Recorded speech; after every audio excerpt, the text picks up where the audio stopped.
No, dude. This Cam Newton meme where he's going in on Keon Coleman, this shit got me crying all week. I ain't seen it. You gotta drop that. Bro, it's so funny. I'm gonna send it to y'all, but it's like he's just going in because you know how Keon Coleman got benched for like a game or two, right? Yeah. Dude, he was on there talking about some he was like, man, we brought you in here to be our number one. And you playing like a bum. Yeah. But and like everybody's using it in different situations. It's basically like Cam Newton's just like accosting. Oh, I see what you're saying. I got you. Yeah, everybody's using it like my 9-month-old still using a pacifier. He's like, bro, why? We brought you in to be number one. That's funny. Dog, Cam don't do a bad job on First Take though. Yeah, they brought him in to tinfoil hat is. I think they brought him in to kind of replace Shannon for a lesser price. That's kind of where all that Shannon shit went from. You know what I'm saying? He said that too. But Cam is self-aware though, so that's what I like. Yeah, I don't mind what he does. He's not gonna rock the boat, but he's gonna be honest. Yeah. Nick, have you seen that meme yet? The one where he's going in on Keon Coleman. Please? I haven't seen it. I think I know what you're talking about though. Dog, he said we brought you in to be a number one, and you're playing like a bum. That's crying all week, bro. Bro, I don't know why anybody thought. I think there was some type of summer training video that went out of Keon Coleman running routes. You could see that based off that video alone. I was like, the Bills fucked up. I'm gonna drop it in. I'm gonna drop it in the little text there. Hold on. He run routes like a toddler running an obstacle course, bro. He said you're playing like a bum. That's funny. He said I bet you better start doing your job. That shit hilarious, bro. Man, Jaylen Brown hooping against the Knicks. Oh yeah, I forgot they playing tonight. Shit. Jaylen Brown got that game where it's like it feel like he only trying hard when the girls in the crowd. Like I don't know if anybody else gets that vibe from him, but I get that vibe from Jaylen Brown. Oh no, it's funny because I see what you're saying. You know what I'm tonight, saying? They on NBC, so like I'm finna go crazy tonight. Yeah, I'm finna go off. Like you know what I mean. I'm gonna drop this shit. He was just down 14. They was just down 14. I'm gonna ask you real quick. Does anybody care about the Lane Kiffin shit? Hell no. LSU. We only care about LSU for the wide receivers. I've been trying to figure out why so many other people cared about it. Coaches move all the time. Why? Yeah, but it's always a big coach. The game. Yeah. Yeah, they didn't let us coach in the playoffs. Yeah, they told him to get out. Mm-hmm. Yeah, but that's happened before too. As they should. Yeah, but it's the SEC. Brian Kelly left Cincinnati for Notre Dame. He did the same shit. Like right before they went to face Florida in the Orange Bowl. That's what I'm saying. It's Cincinnati. Like what are you talking about? First of all, Lou, don't ever scoff at my city like that again. And second of all, I'm only talking about the football team. No, I'm saying like only like that was going against Florida. That was a big bowl game. Like that was a good show. Like you can showcase how good of a head coach you are in that matchup. We ain't using your city bias. We ain't using your city bias. I'm saying go ahead. I'm saying the same thing for Ole Miss is like Lane Kiffin has taken this program to heights that they never seen before. The same thing with Brian Kelly did with Cincinnati at the time. It's kind of like, bro, you could be a statue outside the stadium type of nigga if you continue to coach. But you just left in the middle, and you left at the time that we cooking right now, and was even threatening to take the whole staff. Like that's part of the point. That's part of the point. They said some of the insight that he got from what's my man that coached the Raiders, USC old coach. Pete Carroll. Pete Carroll and Saban were both telling him like, bro, if you want to be that dude, then it's time for you to go do it on the big stage. Ole Miss can never be the big stage. Don't matter how many. Like this, say first 10-win season. You go win at LSU, you gonna go out of history. So he looking at it like, yeah, I gotta do this, but I still want to finish what I started over here. But I could understand that too. They're gonna be like, nah, you're gonna try to take the players and everything. So I see both sides of it, to be honest with you. But for Lane Kiffin, it's just this a legacy play. It's like, he gotta go. I would go too. Why would I play for the Bucks if I could play for the $1 million? 100%. But I think what the NCAA has to do, they got to change the timing of everything, so that way it's not awkward. Because it's just awkward. You know what I'm saying? Like when I am able to choose a new job in the same ranks, then it needs to happen after the playoffs. Like it can't happen before bowl season, because that it's a bad look for all parties involved. Same thing for the transfer portal. Like players can elect right now to be like, so like if Lane Kiffin were dirty and had this much pull, I don't think the players messed with him like this. But all those players could have been like, you know what, I ain't playing. I'm just gonna hit the transfer portal, and they wouldn't have played in the college playoff. They probably don't want to do that. They want the stage for it. But if Lane was like, look, bro, all y'all transfer over here, they could have just left and lost like 11, 12 players before the playoffs started. Ultimately, that's my problem though with college sports. The reason why I don't really watch it is because I don't like the discourse around it, bro. Like to me, it's the most like. I know I shouldn't let like discourse and people talking about the sport like detract me from like actually watching it, but it's just something really gross about like people getting mad at kids for choosing money when these coaches can just leave at the drop of a hat, do what the fuck they want, and no one brings up loyalty and no one brings up program when it's them, when they are the quote unquote adults in the room. But you mad at a kid because a local dealership is going to pay him $400,000 for a year to go change his family's life. I just don't like the dynamic and how people talk about college sports, and it's just I don't know the way that the money's structured is weird. I think that's changing now, though. Q. I think it's I think it's changing in this way as far as it's accelerating the pro athlete. I guess. Business how we model, it's like now I don't even look at college kids playing football as college kids. Like these are pro athletes at this point, because when you make high school players get paid now. Did y'all know that? When you I'm just sticking to NIL because that's all the money that I am seeing right now. But like it's just like we're now looking at head coaches with more. I think the loyalty is now back on head coaches now, not on kids.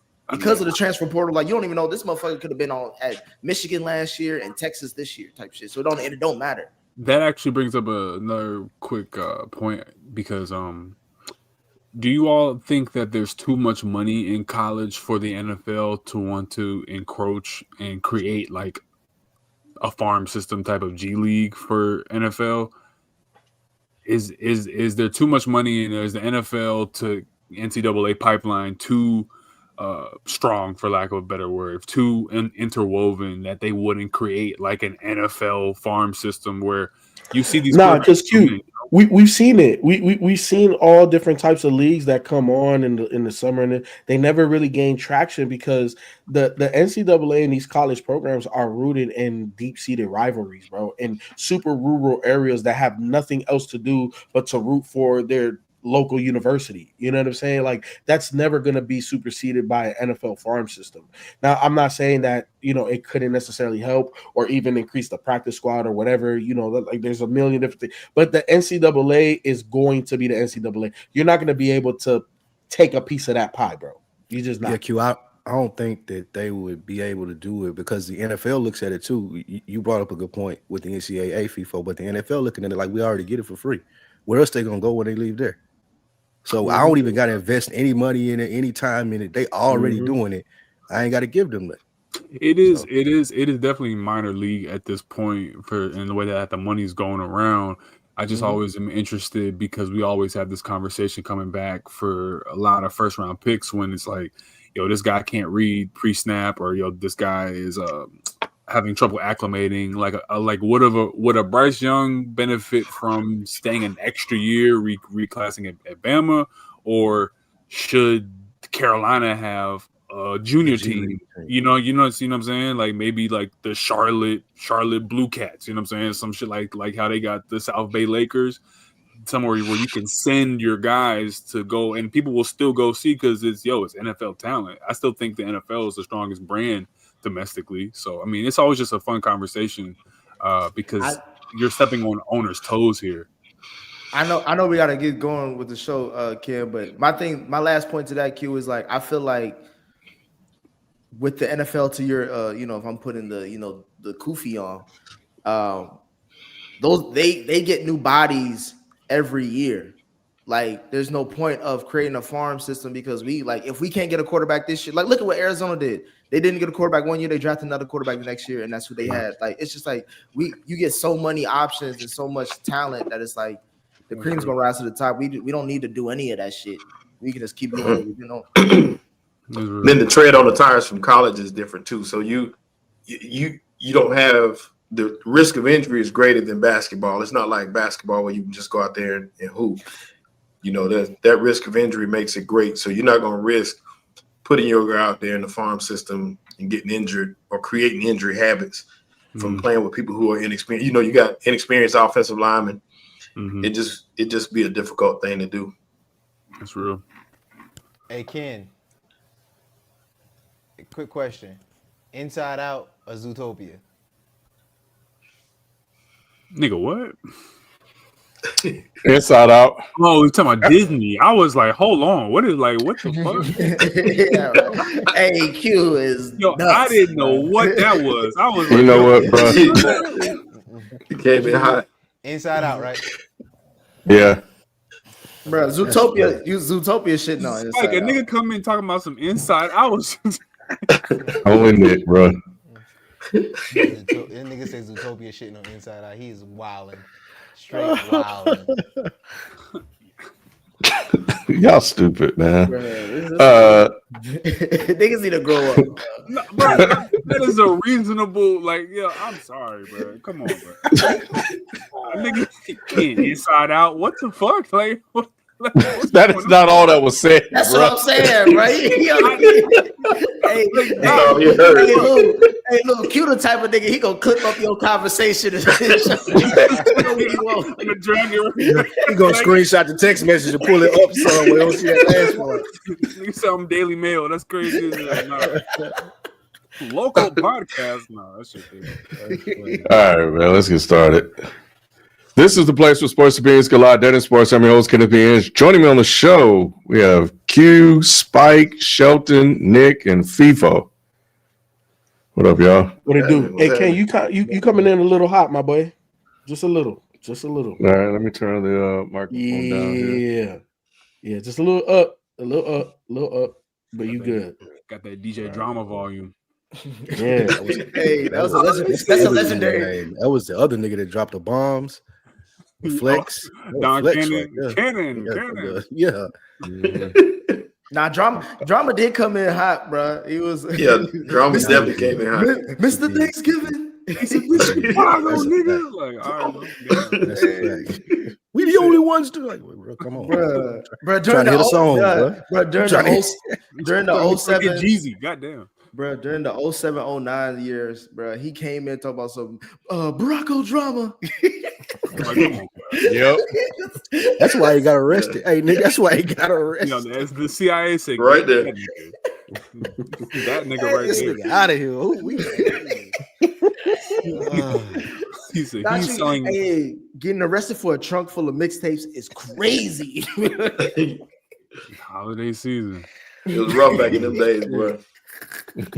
Damn, that's funny. Anyway, we got a packed show for you guys tonight. We're going to talk about the Packers and the Lions, the Bears again beating the Eagles, Kansas City and Baltimore. Both teams appear to be struggling. And of course, we're going to cap off the show with our weekly picks and Spike's power rankings. Yep. So yeah, we appreciate you guys tuning in. So let's get into it with our best performance of the week.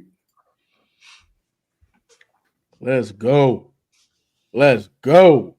Hey, let me see. Where's my graphic at? Hey, look, man. I had a special request. It was not fulfilled, but it is what it is, man. I'll do my best. Good, better, best. Never let it rest until your good gets better and your better is best. I don't know if y'all saw that video of Ben Johnson in the locker room after that win, getting them boys riled up. Hey, that is a real culture. That is a real head coach. This is a real football team. And here's the thing. Before I continue, I don't want to hear nobody talk about this because I know that we're going to talk about it later on. So this is solely me. I don't want no rebuttals. I don't want, FIFA. No. Shut down. Jalen, mute all they mics. I don't need nothing from none of these people. Now, one of them.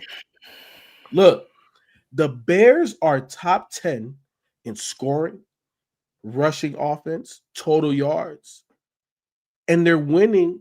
Ben Johnson said, and I agree with him, and I think anybody that got two eyes can agree, they're winning in spite of their passing game. But let's be clear.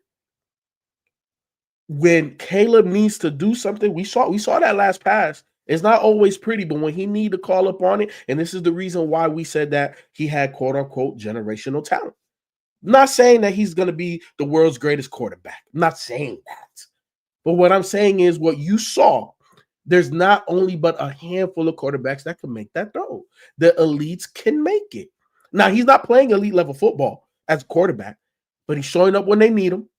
Ben Johnson has got a hold of the defense. The defense is playing way better. I talked about Ben Johnson early on when they went 0-2. The defense looked a little suspect. The defense is better. They've had guys that have been out. Tremaine Edmonds, Jalen Johnson. They coming back. And they run the ball. But the biggest thing is that they believe. This is what we talked about with the Detroit Lions a couple seasons ago when almost everybody on this panel had an issue. Same thing we talked about with back in the day with Andrew Luck and them going for it on fourth downs. And even though they didn't get it and they lost the game and this, that, and the third, this is how you build culture. This is the difference. This is why he is Coach of the Year. This reclamation project is way ahead of schedule, and they're playing good football, and they're still not playing their best, and they won't, because that's the aspect of growth that they have for the subsequent seasons. But this is why you got to get a quarterback that got some talent, and this is why you got to get a head coach that got a good head on his shoulders, and you get turnaround projects 9-3, leading not only the NFC North but the NFC. I'm done with my soliloquy. Everybody can be unmuted. We ain't talking about this until we get to the segment. We out. Peace. Appreciate you, Jalen. Sheldon, I want to apologize to the listeners for that bullshit that they had to listen to, but we're going to address it later. As he said. He said a lot of bullshit. Where your Bengals We've at? been here before. We've been here before, Nick. Where your Bengals at? Nah, it was where your Bengals at? So it was worse than that. It was FIFO saying a bunch of nothing. All right, we'll hold all of that until we get to it. Let's move on to the Green Bay Packers and Detroit Lions. The Green Bay Packers defeated the Detroit Lions on Thanksgiving, winning 31-24 on the road in the Motor City. Is Matt LaFleur coaching for his job if the Packers don't at least make the Super Bowl this year? And do we need to have a conversation about Dan Campbell taking over offensive play calling duties? Fun fact, the Detroit Lions have a 56% fourth down conversion rate this season, but they are 0-7 in their last 2 games. God. Let me go and get this first because I don't have that much to say. The Lions are kind of ravaged by injuries like they've been probably the last year. We ain't trying to hear all that. That is the point. They don't really got nobody on the field. Terry Arnold's out for the whole year. I think Kirby Joseph's been in and out of the lineup. They had a guy who retired, came back, and then tore his hamstring again. So they can't even get the guys to come out of retirement with the level of comfort. Dan Campbell, him taking over the offensive play calling is just like a Hail Mary move to try to save the season because they're very inconsistent. I think they're trying to make Amon-Ra their number one because a lot of people would say he is the number one. But in my opinion, I think the offense, in terms of the passing game, the big plays go with Jameson Williams, and they just haven't been able to get him what he needs. It sure does. It starts and ends with big him. Play good or bad. Yeah, both. Sadly. But the Lions to me are a kind of a conundrum because of those injuries, so it's hard for me to even evaluate what Dan Campbell's doing. I think that losing all the staff that they had with Glenn and Johnson, and then even key assistant guys, really, really hemorrhaging so much talent and brain trust. So it's hard for me to judge that, but it is a really kind of a rickety season for them. Sad to see it. On the Packers side, no, Matt LaFleur to me is not coaching for his job. They have a quarterback problem, and I've been telling y'all that they have a quarterback problem. And by problem, I don't mean that when I say Jordan Love sucks, I'm being hyperbolic, but I'm gonna continue to be hyperbolic. Jordan Love sucks. Like I don't see it. I don't see this, top 5, top 10 QB that everybody keep talking about. Those feet get happy. That pass gets weird. It gets rickety. I start seeing ducks in the air, and so do defenders at key moments. And the Lions could have won this game if Jared Goff had an ounce more of testosterone in his body. But that is not the case. And the Packers won because Michael Parsons is one of the best defenders in the NFL. So I give it to Matt LaFleur for pulling this out, despite their quarterback, who is prone to give it up. And that's just what it is. So he pulled it out while his quarterback gave it up. Pause. Pause. Big pause. I heard that kid. Come on, kid.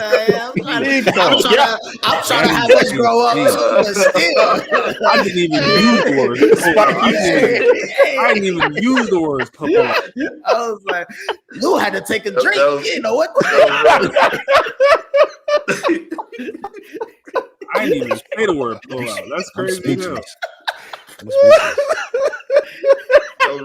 Y'all, first of all, y'all need to stop hating on J-Lo. Because when he playing like J-Lo. He's playing like J-Lo, nigga. Nah. Jennifer Lopez. He ain't playing like Jenny on the block, nigga. But he's creating his own name, his own lane. Oh my God.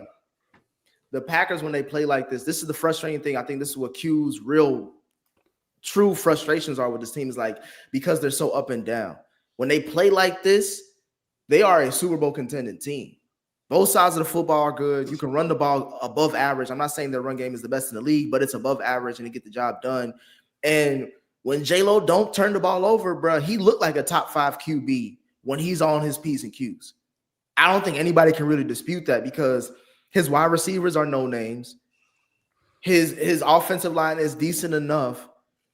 And he got a monster defense. So he's doing what he's supposed to do, but he's making it look good. Like, he outdueled Jared Goff. You would take more weapons on the Lions than you would the Packers, but he made the Packers look like they were just as good as the Lions based on how he was darting them up. So I'm just saying, and then with the Lions, it's like, bro, they're in a weird space right now, because it looks like they missed their window. It kind of looked like with the Bengals of the last 3 seasons, when they were up and down after making back-to-back AFC Championship games, like, maybe that was your shot to win the Super Bowl when you had the chance. Mm-hmm. Like, because like right now, it looks like everybody else in the NFC is getting a little bit better, if not better than them. And they're already in a hard division. So losing twice to the Packers means something. When, like FIFO mentioned, the Bears are now the number 1 seed because they been beating bums. So you're going to have to beat somebody. You're going to have to beat the teams that are on your schedule to actually be competitive. And then they give it up like this, like that. The 4th downs and the offensive calls like that. What the hell was that toss play to Goff, who couldn't even catch the goddamn ball and basically took a goofy ass sack? Hey, Nick, would you agree that where we are now with the Lions, it just seems like they didn't make the right decisions in terms of replacing both the OC and the DC right now? It just, and I said it early, and then it felt like they caught a groove, but they just haven't been in the same groove for the entire season. It's been very rocky. And when you watch them play, they just don't look like they are playing the best football, or they're just struggling. They're very much so struggling. And I don't know if they get it back, honestly. I don't know if the Lions are going to be one of those teams moving forward, because here's the one thing I said about Dan Campbell from get-go. CEO type of head coach, bro. Like, he's not the schematic guru that Ben Johnson is, or that Kyle Shanahan, or Sean McVay. Like, he's not that style of head coach. So when he doesn't have his guys, and we're seeing it in Philly as well, you start to struggle. And I think that's what we're seeing there. And they're going to have to figure it out. Now, I know Dan Campbell's going to ride for his guys, but I think that some changes are probably going to have to be made at OCDC before this team is formidable again. Lou, let me ask you this before you go. Do you think this is a Dan Campbell coaching issue, or do you just think this offensive line isn't as strong as it used to be? You talking to me or FIFO? Yeah, I'm talking to you. This is a Dan Campbell coach, and that was a good question because it goes into the question I was going to ask FIFO. This is a Dan Campbell coaching issue because I think he sees himself as an X's and O's guy, and that's why he took over the play call, and the play calling still hasn't been good. I may look at him as a rah-rah guy, but he thinks that, oh no, I can go out here and call plays and it's going to look good. It's going to look good against a bad defense. You've been doing it for 3 weeks, and the other two defenses figured it out fairly quickly. The Lions just don't have the innovative style we've seen it in Chicago. We haven't seen it in New York. Like Aaron Glenn hasn't translated yet, but it may take a little longer for defense. But to FIFO's point, when he was talking, losing the OC in DC says a lot about where this team is. And I think I agree that championship window may be closed. It's going hard to be to get the type of talent in there on the coaching staff that they had when they were winning games over the last 3 years. Injuries and attrition have attacked this team like none other. Losing as many players as they've had to go down in the past 2 seasons is tough for any team to recover from. And then the fact that, like you said, Lou, I agree wholeheartedly, Dan Campbell thinks that he's the ultimate play caller, so he wants to call plays as opposed to being the best CEO he can be. And that's kind of hard to do. And yeah, FIFO, I said at the beginning of the season, you can't replace those 2 coordinators. They had perfect synergy on that team. They did everything right.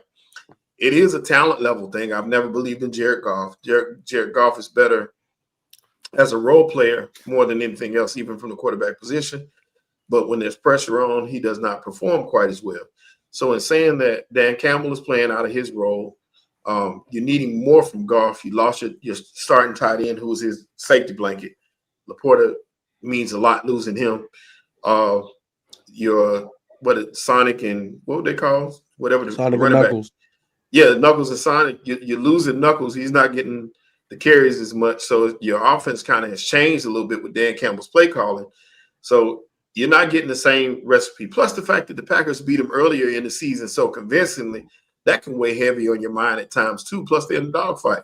So now we're going to see what this team is made of and see if they can come back. I think that they'll ultimately make the playoffs because it is a shot that they may not. I think they'll make the playoffs. I just don't believe in I don't believe in what they have going on right now. Some changes are going to have to be made for them to be successful. As far as Matt LaFleur, I don't think it's Super Bowl or bust for them. I really don't think it's that serious. But they do have to make a playoff. They have to win a couple games in the playoffs for him to keep his job. You know, this is such a Nick way of doing an outline. Like they win and he's still asking about the coach's job. Ain't that kind of crazy? I don't think so, because Ken, correct me if I'm wrong, you had some expectations on them early this season based on the Michael Parsons trade. Yep, I still do. And I think you But saw to win a Super Bowl? Yeah, Super Bowl or bust? Y'all talking about bust is y'all crazy. get to talking the like- Super Bowl. Y'all talking like he Deion Sanders. Not win it. Super Bowl contender. No, we don't need to mention Deion and coaching at all. I meant like those two don't go together well. Please don't get him started, Q. You've been trying to do it in the chat all week. Him and Cal hating ass. I meant the player. Matt LaFleur been coaching his ass off for 3 years straight, man. His job is not in jeopardy. Packers fans kind of have a little bit of like Steelers Tomlinisms with him for some reason. That's I like because like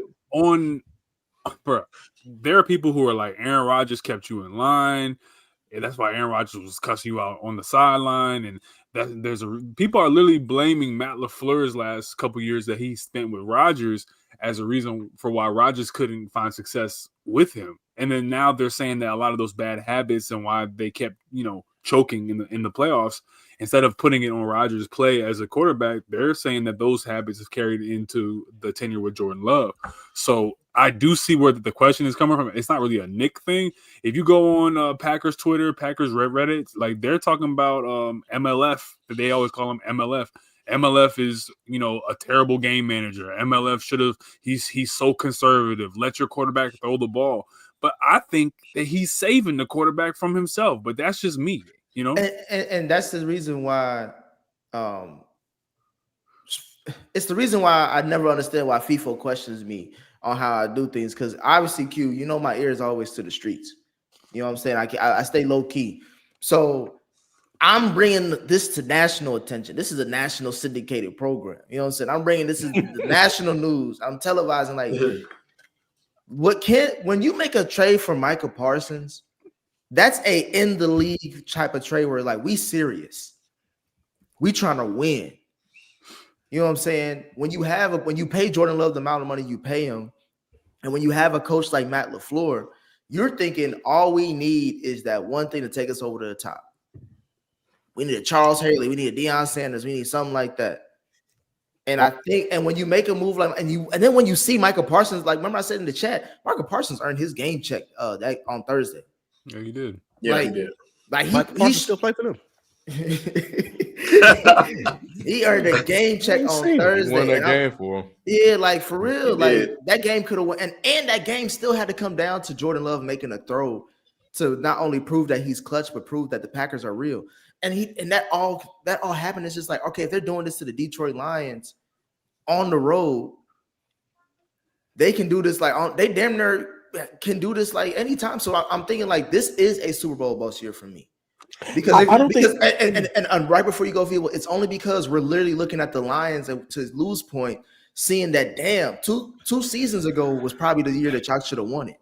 Your scale is wild, Nick. No, I'm saying like ready to fire Ben Johnson, but you like I don't understand. I like Matt LaFleur, but I'm saying like to Q's point, the Packers fans are different. Every fan base is different. Every fan base has different expectations. But it's the Packers, though. They ain't gonna make some crazy change. They don't even have an owner. They got a board. Like it's gonna have to go through a lot of heads. Right, they drove out. As far as them making a change. They drove out Mike McCarthy, even after he won because the quarterback didn't like him. But listen, I'm saying even though after he won a Super Bowl, but the quarterback didn't like him, and they like the quarterback more. Like Jordan Love and Matt LaFleur, as far as we know, they get along. They would still have Mike McCarthy there if Aaron Rodgers liked him. The Packers, they like the Steelers. They're not making that. Y'all been saying fire Mike Tomlin for 7 years. Like that, they just like the Steelers as far as the Packers. No, but I'm not saying, making crazy changes. I'm saying right now, it's not out of the world to say the Packers aren't on Super Bowl or bust, but they have a Super Bowl caliber roster. At least they paying people like it. They're paying people like it. They're paying people like it. The only thing that I would counter that with is you do have a lot of injuries. You got Watson coming back from injuries. That wide receiver, Kraft is down now. Wide receivers on that team are decimated. You got them coming in and out of the lineup. It is, bro. And it's late season. Captain Obvious over here. Oh, they got injuries. Who don't? Yeah, no. But what I'm saying, but my point to that though, Lou, is you're speaking as if you got a full roster contentment to go out there and win a Super Bowl. You don't. You don't have what it takes to win a Super Bowl at this point. Not with the injuries they have. Your starting tight end is out for the season. Your running back is in and out of the lineup. Your top two receivers are out. Didn't they just lose an O-lineman? Like key O-lineman? Another O-lineman. Yes, they did. He was a backup. He was a key backup. Okay. Well, I mean, they got a that's tough my thing, though, man. We can't. I don't know. I think it would be a 1 year ahead of schedule to say that this is a Super Bowl or bust. I think that giving Michael Parsons a full offseason with this defense and the team to actually gel, getting key guys back, and also it's hard for me to look at the wide receiver room and not want Jordan Love to find like a legitimate number one, even if it's like a Jameson type, even if it's an Amon-Ra type. Like, I think that has to happen. So, Q, a couple of things. I definitely agree with well, let me work backwards. I think their number one is Christian Watson. Every time he's on the field, that's who Jordan Love looks to. That's the one that's making the big play for them. I know that they drafted I'm bad with names. Golden. Matthew Golden. They definitely are deep at wide receiver, but I think Christian Watson is their one. Now, is he a legit one? I think he still has to grow. Obviously, he had a year off with the injury. He'll come back. And I also think it's very fair with the Michael Parsons having a full offseason, right, to be able to incorporate that. And I think even more importantly than just the offseason, the draft, because now how you want to attack is set. And we know that the draft can literally change your franchise. And I think that the Green Bay Packers have done fairly well. I think a lot of what they need to address it will be draft wise around this stout defense and what they got going on. Hopefully Christian Watson continues to grow as their number one. I'm gonna continue to say that because I don't think he's like a consensus number one amongst NFL wide receivers, but he's definitely their number one. So I think he could continue to grow. But it's not Super Bowl or bust though just yet, Nick. I think that they are Super Bowl contenders. I think that the way that this organization is structured with the head coach, a very good quarterback, putting him in the reins of the elite. I agree with you. You can't put him there, but he has elite ability, which is why you want to kind of push him over that boundary. All that being said, they are Super Bowl contenders. But you should. Oh, go ahead. Go finish. Go ahead, Ken. Go ahead. I think that I'm actually in agreement with Nick. I don't think if he doesn't make the Super Bowl, he will be fired. But I think he's gonna be definitely on the chopping block. And like he's gonna be close to it. Like they have expectations. But then that's been not there Super long Bowl enough. or bust. What do you mean? Super Bowl or you out of here? Oh well. Well, I mean, John. I don't know. I don't know if they'll Harbaugh's- fire him. John So Harbaugh's maybe been not on- literally Super Bowl or bust, but I think their expectations for him with that Micah Parsons trade is a Super Bowl. And I think they've been thinking about Super Bowl since Jordan Love stepped into that role. They have high expectations for him, and he's been he hasn't been achieving it. He hasn't been getting the job done. And I'm with Q. The problem is Jordan Love. And and look, that receiver saved that play. This is what Jordan Love does. He just the fourth down play. You call it clutch. I call it. I'm gonna just throw this shit up. First of all, Ken, that's a 50-50 ball. And that receiver was balling that whole game. Jordan Love was dotting that whole defense up. Okay, yeah, like that was anything special. Without Jaden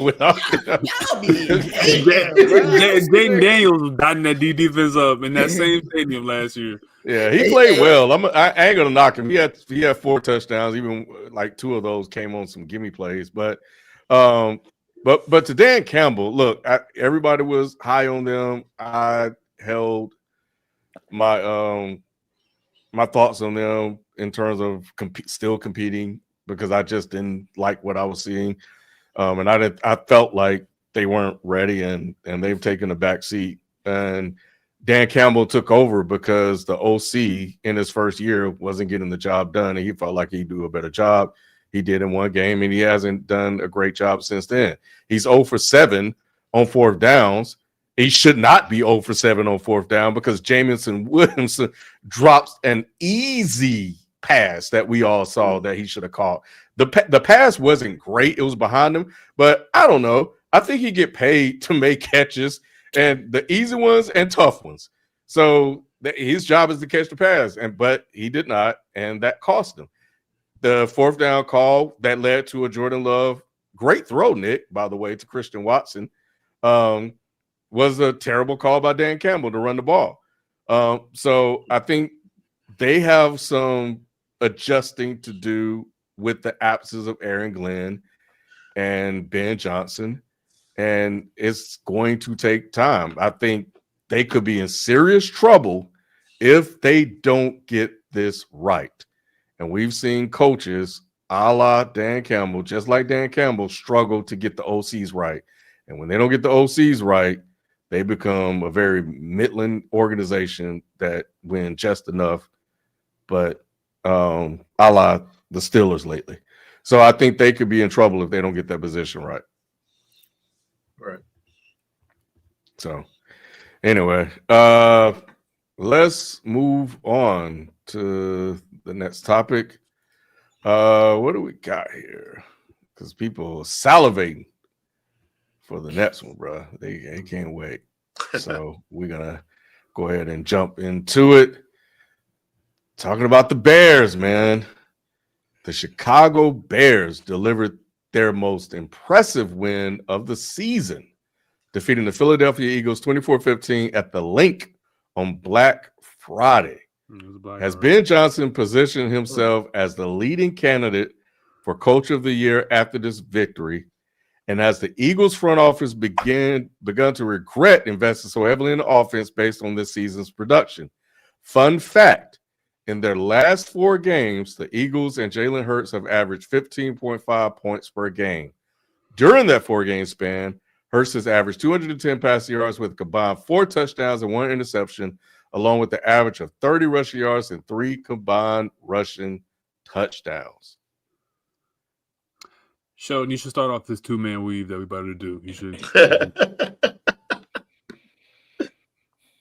Man, shout out to the Bears. Ben Johnson is doing a heck of a job. Like, try to tell you, Nick, early. He's a great coach. He's getting the best out of this team, having prepared to play. So shout out to Ben Johnson. He's doing a great job. I don't think he's going to win Coach of the Year, though. Coach of the Year is going to go to New England's guy. But that's a good pick. But he should, to be honest with you, because this Bears, but both teams were pretty rough. But this Bears team, man, they ran the ball like crazy on the Eagles. Had a great game plan and came in there and did something I didn't think they could do. They control the football game on both sides of it. What you laughing at, Nick? I'm laughing at you, nigga, talking around in these circles. We don't want to know none of this shit, man. What you want to know, Lou? About the Eagles looking like dog shit. What are we talking about? What you want to know, Lou? You just did a word salad right there. What was that? Nigga, tell me how Jalen Hurts got 5 yards passing in the last 5 games, man. Tell me what's going on there. Stop talking to me about stuff we already know. You know, we can't talk about the yards, Lou. The yards are there. It ain't even about the yards right now. Right now, it's about for me. If I do need to talk to Jalen, me and Jalen gonna have a talk. It's gonna be, man. We ain't thinking about AJ. We ain't worried about AJ. AJ been getting too many passes thrown his way. That's a huge issue for me because it's changed the way the offense look. Yeah, the yards are there, but we ain't seeing nothing from it. So it's not looking good. It's not looking good. That being said, I'm not wavering in my faith at all.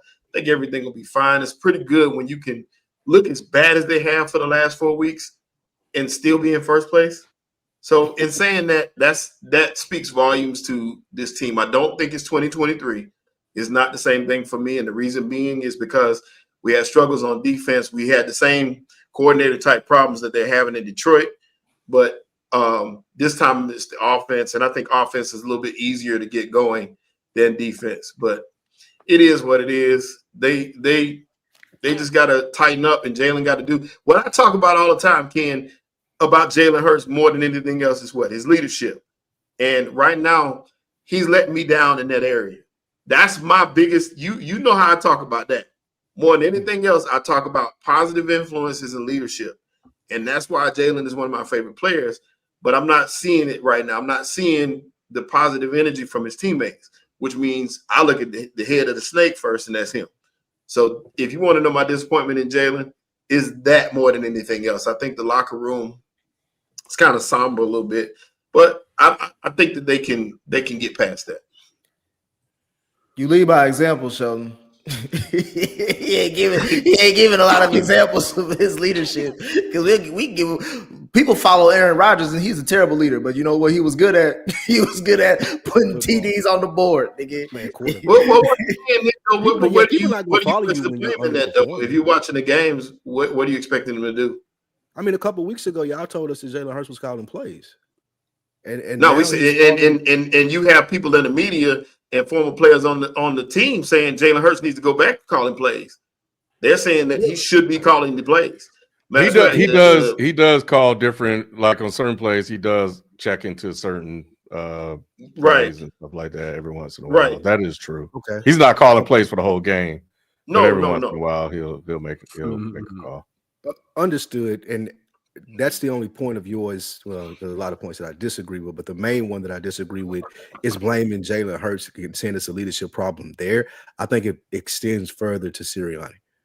And a similar problem that we talked about with Detroit when they lost their offensive coordinators. y'all two Eagles fans have been saying this all season. Like the play calling sucks. I've seen it on all the Eagles stuff that people are saying the play calling sucks. It's interesting that I'm no Jalen Hurts apologist, but it's interesting that people are saying, oh, it's Jalen Hurts and his leadership now when we're looking at them run these basic ass routes and do this basic ass stuff and look like an offense that don't know what they're doing, not getting Saquon Barkley the ball, Saquon Barkley not looking the same. The line is nowhere near what it used to be. Y'all don't get the tush pushes as much. Like there's a problem in Philadelphia that nobody's willing to admit. They think it's going to be okay, like you said, because y'all in first place. How long that going to last? First place, not in the conference, but in the division, right? Division, Yes, yeah. division. Game and a half up on us. Yeah, Chicago got them right now, as people said. Chicago and somebody else, I think. It's a tie. Yeah, Chicago is Chicago and the Rams. Tiebreaker, but they're the tiebreaker. Yeah. Okay. Chicago is number 1. The Rams are number 2. And the Rams just lost Carolina, so I think what we saw on Friday was something that we haven't seen since this run that the Eagles have been on, and just get dominated on both sides of the line of scrimmage. Like that has been historically, a very big weapon for the Eagles. That's the whole reason why they've been dominant, is because they dominate both sides of the line of scrimmage. And this game, they got pushed around.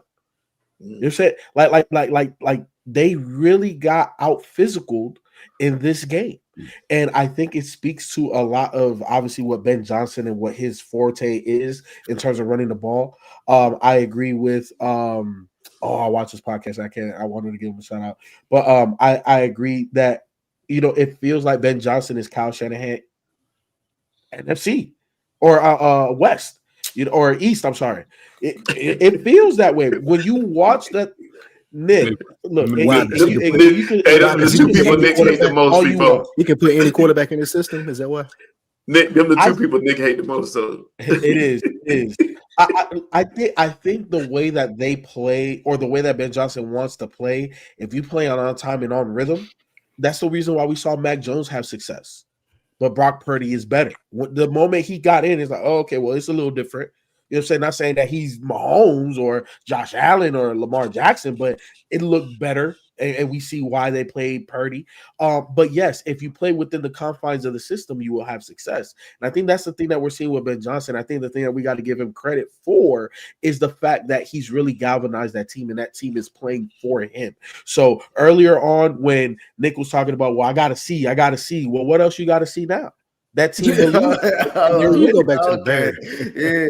1,000,000%. This is all about the Bears. This ain't got nothing about to do about them Eagles. Bro, the Eagles don't win their Super Bowl. The Eagles don't had their run. Every organization that has had success, especially in football, needs a retool year. We're seeing it with Kansas City. They just a real tool year. I don't know what that means for the Eagles. We'll figure that out. But at the end of the day, this is about the Bears, bro. What's the biggest surprise to you? That Philadelphia looks like they look, or that the Bears are in first place? The Bears are in first place. It's got to be the Bears in first place, Lou. Because first place. What did you have? The Bears. Y'all came here and argue all summer about people not putting Jalen Hurts as a top 10 quarterback, and now y'all telling me this is normal? No, Lou. So the thing. No, what I'm saying though is what I'm saying though. Yards passing in 5 weeks, and y'all telling me, oh, I expected this. That's crazy. No, nobody said they expected. You said which one. You asked an either or question though. You didn't say if we were surprised that I am surprised that it looks as bad. Tell me, but a top 5 quarterback go out here and been looking like this for 5 weeks. That doesn't make sense to me. What do you think? Patrick Mahomes is a top 5 quarterback. Look how he looking. But he got 3 rings. I'm alive. Jalen Hurts got 1. He might be the best quarterback we've ever seen. You ain't right. That's why I'm even more surprised. Even more so, the reason why I'm surprised he's looking like he's looking and losing to teams that he's losing to. So why is that so not surprising when it's surprising? That's what I've been saying. They have a talent problem. It ain't with Patrick Mahomes. We've seen him go out and be a really But Patrick Mahomes looked bad though, Lou. You acting like he doesn't look bad, and we can't just blame it on talent for him and not blame it on talent for Jalen. What's the difference? I'm acting like y'all acting like Jalen Hurts don't look bad. Jalen Hurts does not look like he should look. But what we were talking about though was which was greater, Chicago being over the Lions and the Packers, Nobody had Chicago over. I think that's a false equivalency to compare Patrick Mahomes to Jalen Hurts and their lack of production. Yeah, bro. That's a why is that? Ken? That's why I try not to even address that, Ken. It's not even close. You're dragging. It's a pretty slick tactic because you're dragging the conversation to an alternate. It's an irrelevant question though. Because the conversation about Jalen Hurts. So back to what y'all are talking about. Right. Back to the question. Okay, so but the point, no, I'm bringing it in because it's important to note that one, it's the same thing I say all the time. We don't even mention it with other players. We just accredit it to the fact that they got a lack of talent, is what we put out there. These are all NFL players. No, right? I think so we say when they underperform, we say, oh, they don't have the talent. But when they overperform, it's like, okay, they're the greatest. You can't have it both ways. Why is it one way for one Well, player? actually, I think the conversation has been Patrick has dragged a lack of talent on that team for the last couple of years, and it finally caught up with them. The second part, and why it's irrelevant, is because Patrick Mahomes, by every stretch of the imagination, everybody on this program, including yourself, has said he is by far one of the best you've ever seen. So you cannot compare his talent and his ability to play the game to Jalen Hurts, who doesn't have even a tenth of it. I think the thing is, we have said that the team has struggled and hasn't looked good, and we've acknowledged that, but he still plays at a pretty high level. The thing about Jalen Hurts over the last couple of years is that he's always played like he's playing now. They're just not winning. Preach. We can't say that Patrick Mahomes is playing at a pretty high level, but I get your point on. We're not going to bring him into it, but we're not going to say he's playing at a high level right now. We're not, and that's fine. He's playing up to his standards, but we don't need to be talking about Patrick. That's what I'm saying. It's not a conversation. We're never going to get to Patrick. My thing is, I want to answer the question from the Bears standpoint because I am not. It's not out of this world for the Bears to be in the position they're in. It is more so looking at that Eagles offense. But as far as the reason why I'm saying that is because I do want to give Ben Johnson credit for getting this Bears team to potentially 9+ wins, because the expectations coming, another conversation we had and we was arguing about, Lou, was like the expectation for the Chicago Bears going into year 2 with Ben Johnson. You know what I'm saying? And people haven't played go to the playoffs, so he's fulfilling that promise. So that's why I'm not really shocked about the Bears, because it's like they're supposed to be a playoff team anyway. If they weren't a playoff team, then you will hear a lot more from me as far as why I think Ben Johnson is overrated and why I think Caleb Williams is not the QB. So them being in first place, they're in first place as of this week. They're not going to be first place by the end. They're not going to be first place by the end of the season. That's why I'm like, I don't give a fuck. Y'all can gloat about that if y'all want to. I think Bears fans should gloat about that from where they came from. And I was arguing all week with Bears fans, even over the holiday on goddamn Reddit. So yeah, but I'm saying my thing is this, Sheldon. I'm monitoring the whole season. I don't just stop at week 14 and say, all right, this is what I'm done with my analysis. I'm monitoring the whole season. How the Bears season ends is still going to be in my evaluation. So them being high right now is great, but I want to see them moving forward. And I answered the question. I said Jalen Hurts is more surprising than the Bears being number one. Because Ken just said it. Can I answer the question if you want to ask me? The reason why I say I'm more surprised with the Eagles, bro, I've been saying this for a while. They're the highest paid offense in the league. They have, in your opinion, they have a top 5 quarterback, a top 5 receiver, a top 5 running back, a top 5 defense, a top 5 offensive line. Yet they, in the last 6 quarters, they've only averaged less than 5 points a quarter. Right. That's insane. Y'all told us on defense they had all 3 levels. Y'all told us that the Dean dude was one of the best linebackers. Y'all told us the cornerback that y'all got, the young guy that a lot of people now, was one of the best in the league. We know what Jalen Carter does. Y'all told us, as Nick said, it's a top 5 running back. The reason this is way more surprising because of what y'all were saying about the Eagles versus what the Bears did. The Bears went out and got the hottest head coaching candidate. They went out and got generational talent, they say, at quarterback.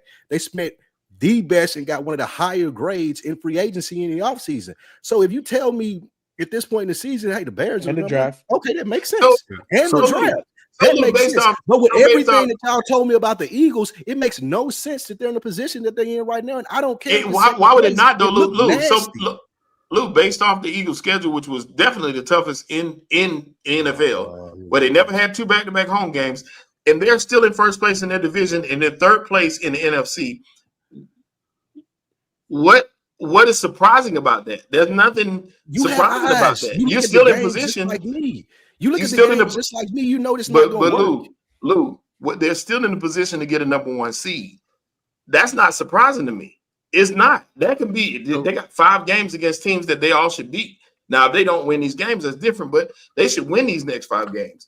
You talk about the Bears. Nobody had the Bears in first place. Nobody did.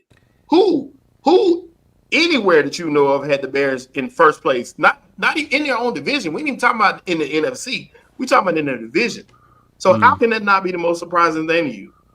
Hey, I just want to hear from a sensible Eagles fan. Can Q finally talk? Because Sheldon is all over the place at this point.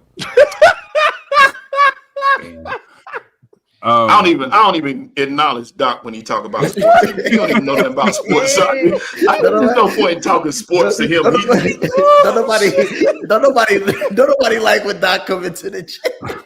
Yeah, he comes in. There's nothing he knows about sports. Let me give y'all the inside out on what I'm thinking about with this Eagles situation. First of all, credit to the Bears, because Ben Johnson is the exact opposite of what Nick Sirianni is. He's honest, and to a fault, he's going to tell you straight up, to give you the straight dope about what the situation is. He's saying, yeah, our passing game, we're winning despite our passing game. Just for him to say that, I respect a coach who can just be real like that and still keep the loyalty and the attention of his quarterback. And I think Caleb knows, because if you look at the game, the Eagles defense, I don't really put any fault on them because the score was 10-3 at halftime. As for as shitty and as bad and as well as the Bears were running all over us and blah, blah, blah, it was 10-3. It's a 7-point game. And the terminal problem that is going to damn this season, which is why I'm on the opposite side of Sheldon in the fact that he's not wavering, and I respect that to all the fans who are not wavering. But I've seen this shit for too many seasons. Until Kevin Patullo and Nick until Nick Sirianni and Kevin Patullo are removed from this situation, this season is imploding. And it's not going to get any better because there's a rot at the core of the offensive game planning, and the system that Nick Sirianni has installed is incredibly vanilla, and there's no creativity, there's no motion. You have a conundrum here where everybody is now pointing to the talent for not executing, but you have to be able to put your talent in a position to execute things that make sense.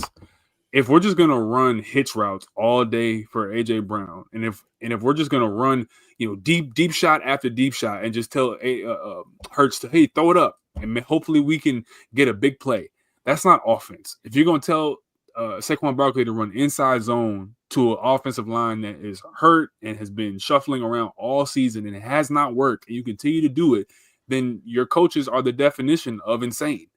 Because you're doing the exact same thing every single week, saying you're going to make changes, and you're not making changes.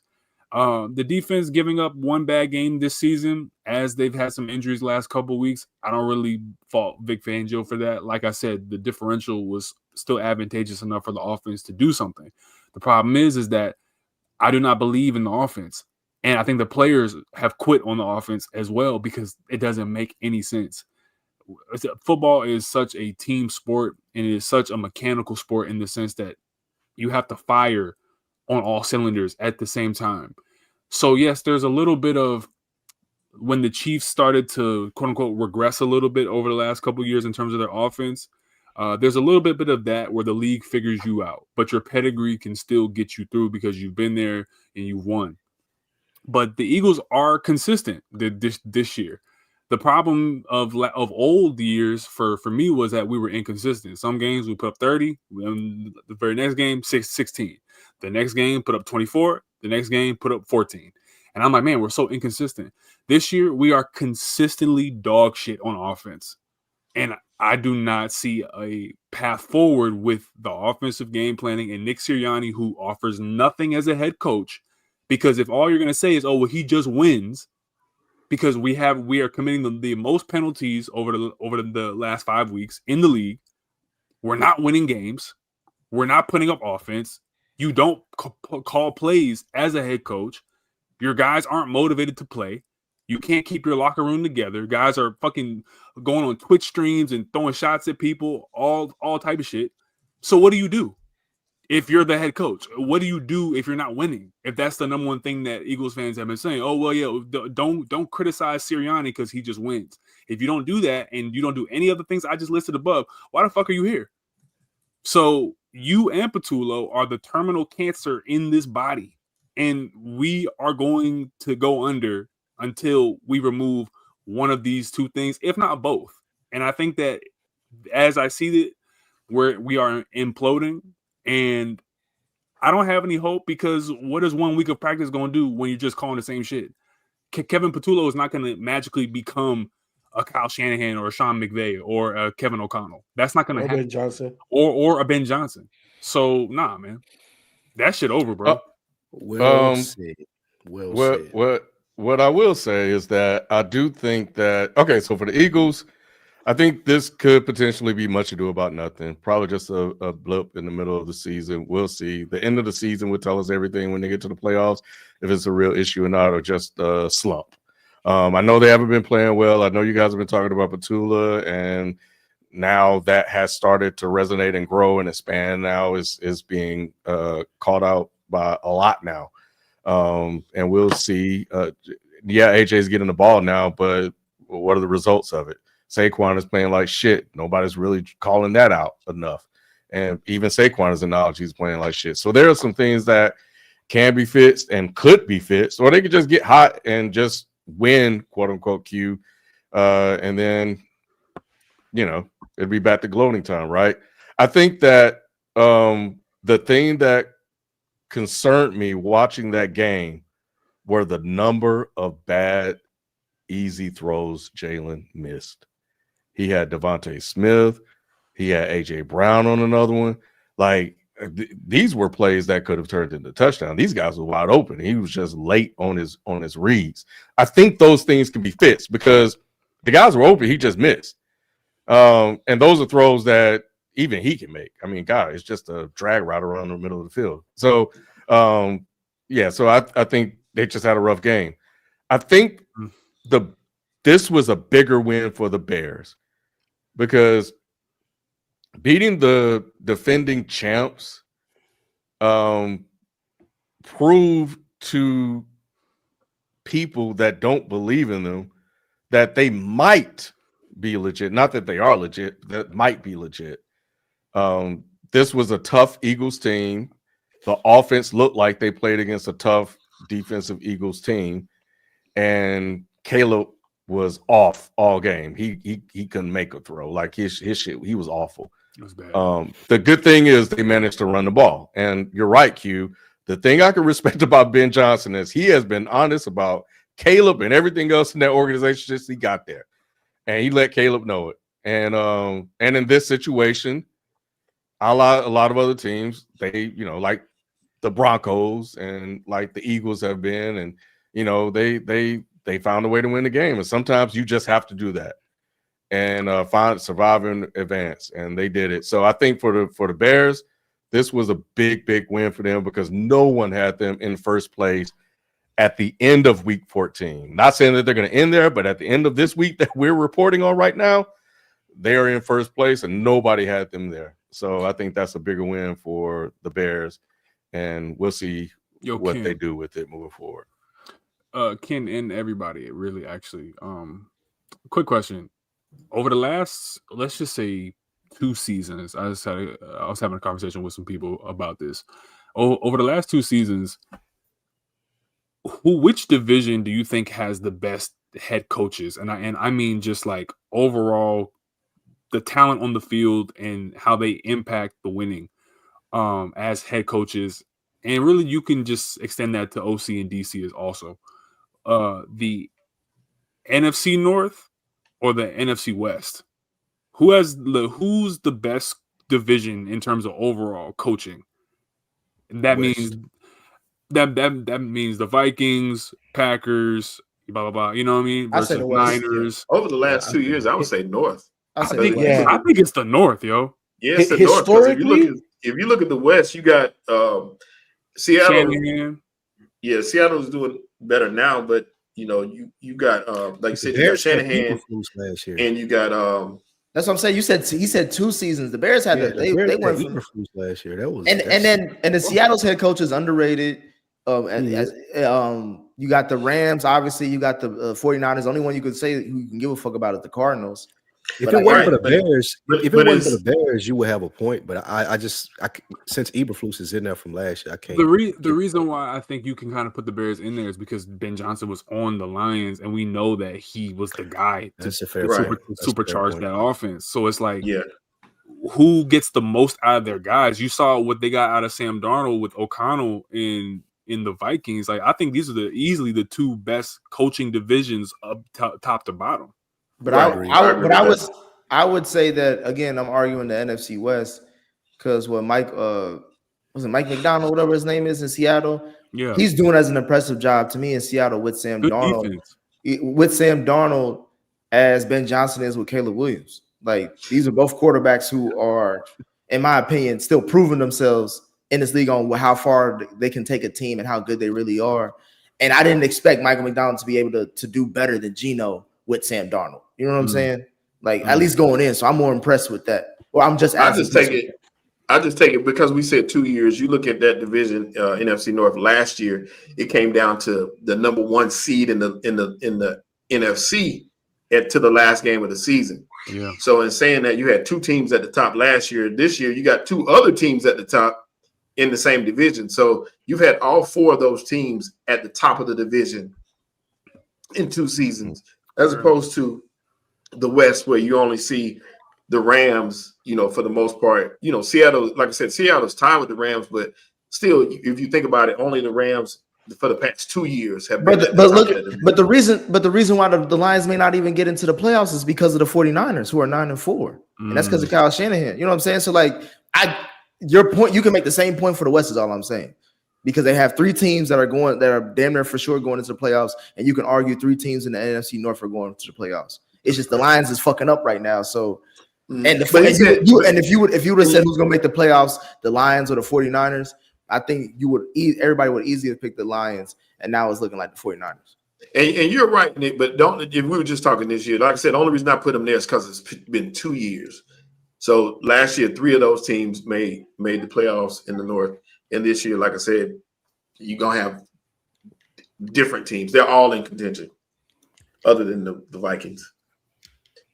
He's back. We'll hear what he has to say, and we'll take a break and then come back where we need to talk. But, Doc, who are you about to talk shit about now? Where you go? Did he disappear? Y'all see a square box? I see the name down there. I just want to say to Sheldon, y'all better not get walked down by the Cowboys. First of all, you better quit calling me Sheldon. That's where we're going to start there. We're going to start there. And an alpha threatening me ain't never been one that I'm going to take. Any alphas talking to me need to talk to me in the back, where they belong, in the back. You on a team that's black and gold, just like your fraternity. So don't even talk to me. You can't talk to me. And you see some college. Y'all ain't never had Sheldon talk this bad with his chest in it. Hey, he feeling offended right now. Fraternity both got to get your weight up. You know his back against the wall right now. He gotta take shots at my fraternity. His back against the wall, my boy. That's crazy. We talking about football. You gotta go to the frat. That's crazy. You're right. I'm sorry. No, I ain't supposed to do that. I'm sorry. Sheldon emotional as hell, boy. It's been rough for him, Nick. He still ain't talking about the Eagles. We did that whole segment. He ain't say shit about the Eagles. Nah, hey Lou, the funniest thing about that exchange was that after all these years, Doc still calls Sheldon. That's the the whole part of it, Nick. He was telling me Doc did it on purpose. You know, Doc a slick ass nigga. He did that on purpose. He know he do it. Yeah, he know he do it. Oh, that shit funny. I'm He sure didn't show his those, camera because they say those he eagle got emojis will be back in the chat. His mama named him Clay. I'm gonna call him Clay. I'm gonna call him Clay. You know All my right, emotions ain't going away. We'll be back after this quick break. If you're looking for real conversations and motivations to be your best, then you have to check out Another Week in the Books. Another Week in the Books with Spike, Lou, and Rich is your go-to podcast for growth and community. Plenty of dope conversations take place week to week as they inspire each other to be better through conversations. Another Week in the Books, wherever you get your podcast. We need to talk, y'all. It's about time. I've been bringing up this topic for a while now. You know, Ken, what they call me. They say, hey, if I'm too early to the party, they call me a hater. But we are now here. Last week, I kind of broached this subject a little bit, but we need to talk about the Kansas City's front office. And we also got to bring in, you know, Andy Reid to this conversation as well. Not his career, not any of that. I'm just talking about what we have known him as for these last couple seasons, or at least this season. I should mostly just say focus on this season. When it comes to what's the offer by Andy Reid, Ken? That's what they call him. You know what I'm saying? Like, give Andy Reid more than like 7-8 days to scheme something. He'll be all right. This offense, this team is just, I think the scheme is still fine. It's the lack of talent. And I'm bringing Andy Reid because he is really good at drafting talent. And I think Xavier Worthy was one of his guys. I think everybody loves Rashee Rice, but he's not. Q, is Rashee Rice a top 10 wide receiver to you? He's not a top 30 wide receiver to me, bro. So again, we have Rashee Rice as your best wide receiver. We have Travis Kelce, who at best he's better at catching white women than touchdowns these days. Damn. So it's like it's like, and I brought it up, Ken, last week. I was like, bro, Patty's playing up to his level of talent around him. He playing with Hollywood Brown. He got Kareem Hunt as his lead back. My thing is this, like, if they were really, like, the one thing that I always give credit to Howie Roseman is that he is taking advantage of his opportunities. He's going out to get the best talent. He's going out. You can't say he's not working the phones doing his job. When I look at Kansas City, where were they at when Saquon Barkley was available in free agency? Where were they at when they could have made a trade for A.J. Brown instead of the Eagles? Where were they at when, like, you know what I'm saying? Like, there's, like, when George Pickens was available this offseason. Like, what are y'all doing? What is going on? What are y'all doing? Y'all know Travis Kelce. Oh, why haven't y'all replaced him with talent yet? You know what I'm saying? You know you need a running back. Why haven't you replaced Kareem Hunt? Kareem Hunt came in the league. They damn near regretting letting that nigga go when he did because he was hot at that time. I mean, I support this. I understood their decision, but at the same time, they've been trying to replace Kareem Hunt since they first let him go, and now they got him back. It's like AQ was like when that girl in high school when she was bad, then she tried to come at you 10 years. It's like he fell off like Mace. Fell off like Mace. Exactly. So I'm just saying, like, bro, we need to talk about what they're doing to Patty because I'm looking at that Patty in that Cowboys game, bro. He tried everything to win that game. That throw to Xavier Worthy, he was in the middle of the field and took it to the sideline. Bro, he threw it so hard he fell down. No one touched him. He just fell down. He threw it so hard, and it was a beautiful. Like that's the old Patty. That's what I'm saying, Ken. Last week you talked about the magic show's gone. We ain't gonna never see the 50-point games or the comeback victories down 30 and he scored 40.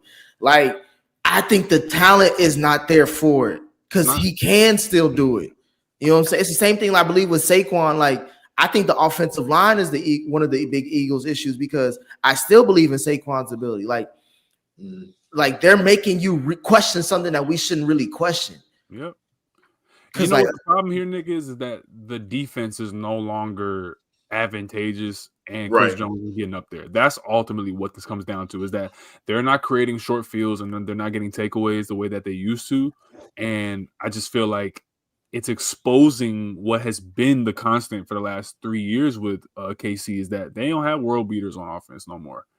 There's nobody that puts fear into your heart on offense besides Patrick Mahomes. The offensive line is not stellar enough for me to be like, damn, it's not like a 2012 Cowboys line. It's not a 2024 Eagles line.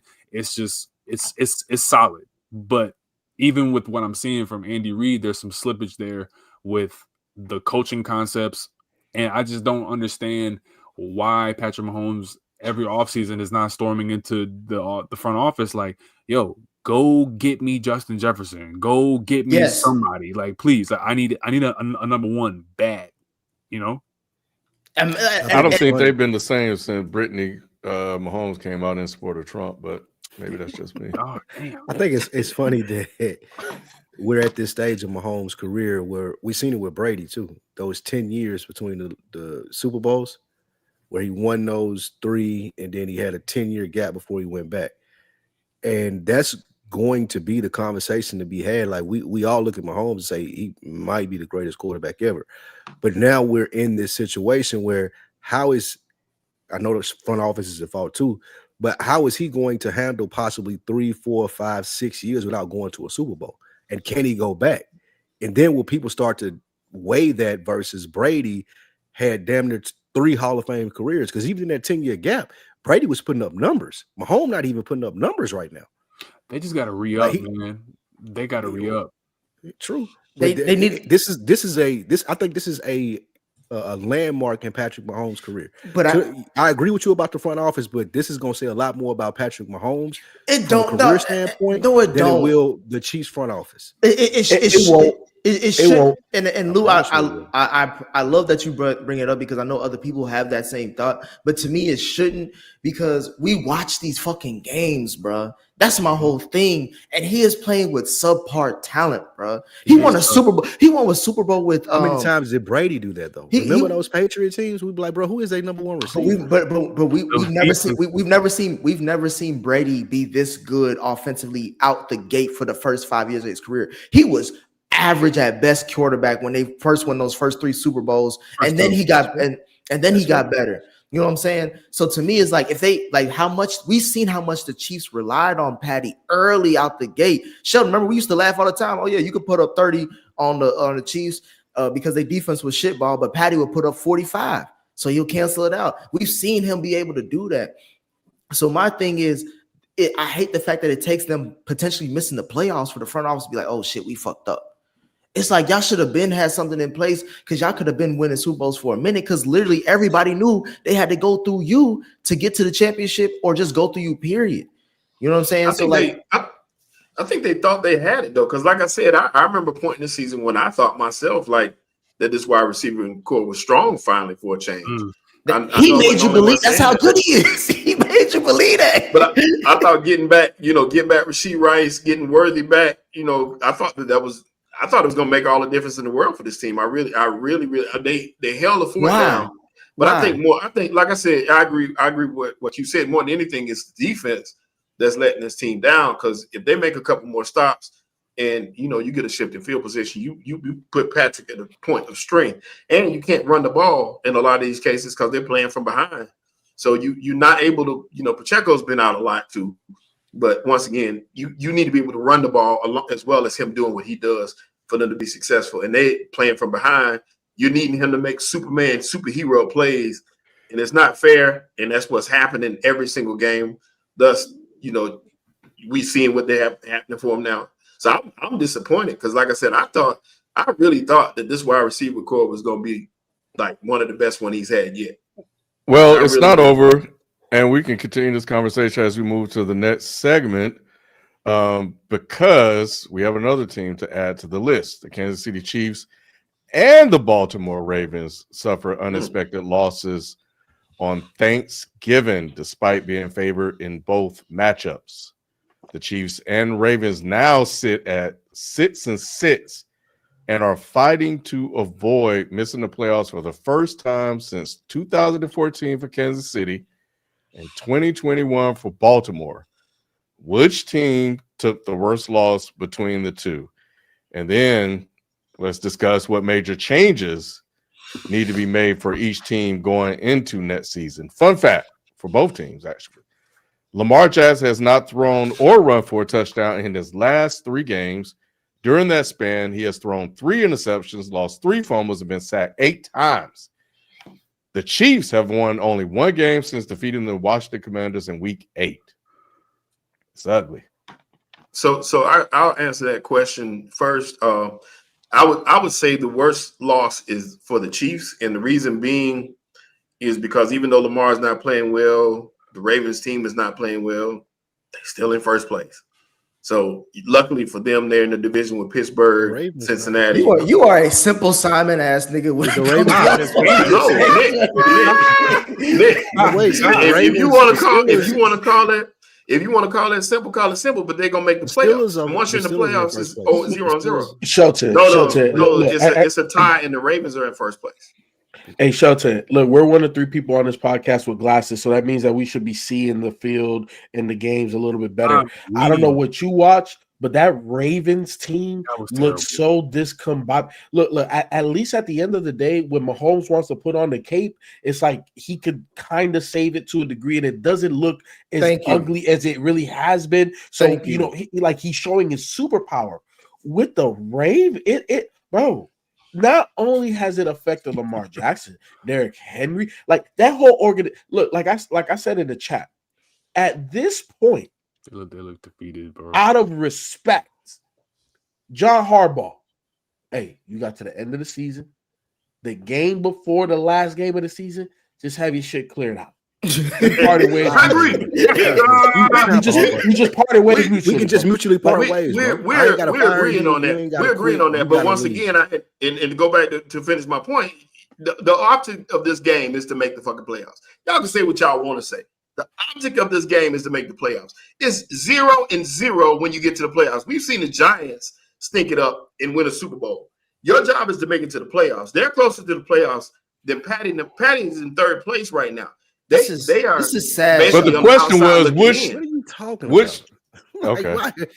What do you mean? No, repeat the question, Ken. No, repeat the question. What's the question? Repeat the question. What's the question? I don't think it's going to make a difference, but which team took the worst loss between the two? I think the team, and because they're in first place, Shelton thinks that the Chiefs took the worst loss. I think the same. Yes. Look, the Chiefs needed. That was a must-win game for the Chiefs, is what I'm saying. So that's the worst one. Guys, I think that I think that the team that lost to the Bengals defense is the worst. I think that we can objectively say that is facts. I'm laughing at agreement. That's why I'm saying Shelton. It's sad what Shelton is doing. He does it all the time, bro. He just did it with Philadelphia. We gotta call a spade here. Once again, I'm diverting from my brother Sheldon's opinion on this, but I understand where he's coming from.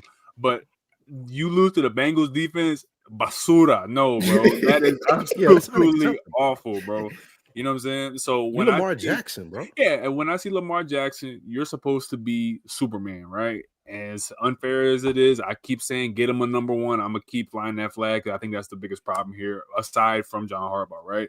But bruh, that offense looks bad. Derrick Henry looked like, I don't know, he got that Drewski body going on now. It's just a little bit crazy.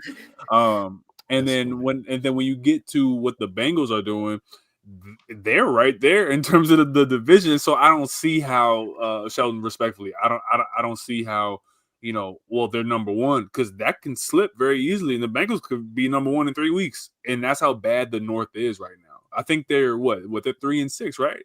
No, they're 3-8. I didn't realize they were that close. No, they're right there. So that's the Bengals have to win out 2 games. They got 2 games against the Steelers, right? Yeah, and they still got 2 games. 2 games. And Aaron Rodgers came and turned. Aaron Rodgers came and he can't even throw the ball right now. So it's like he's literally just handing the ball up 9. You all saw that game against the Bills. He was handing the ball up 90% of his snaps. So that division's right there. No, Spike. But real quick, what's happening with Lamar right now? The reason why I say it's also really bad, Spike, is because it looks more of a mental thing that he's really plant that leg. That hamstring is still bothering him, and that's scary if you're Baltimore, because it's like, bro, don't damage the goods for next season trying to salvage a shitty season already. It's not going to get any better. You're absolutely right, and this is where I go back to Harbaugh. Like what FIFO was saying, it's just time to part ways, bro. Like it appears that the team not listening to you anymore. It appears that the scheme is outdated. It appears that you're hiring the wrong people for Lamar Jackson. All of that appears on the field, and then you add injuries on top of it. It's just a hyperbolic bad situation. So let's just part ways. Similar to probably what Pittsburgh and Mike Tomlin should do. The Ravens and Harbaugh should do the exact same thing. So, this is a coaching thing. So I'm split in the middle to a certain degree. So for the Chiefs, they really needed to win that game.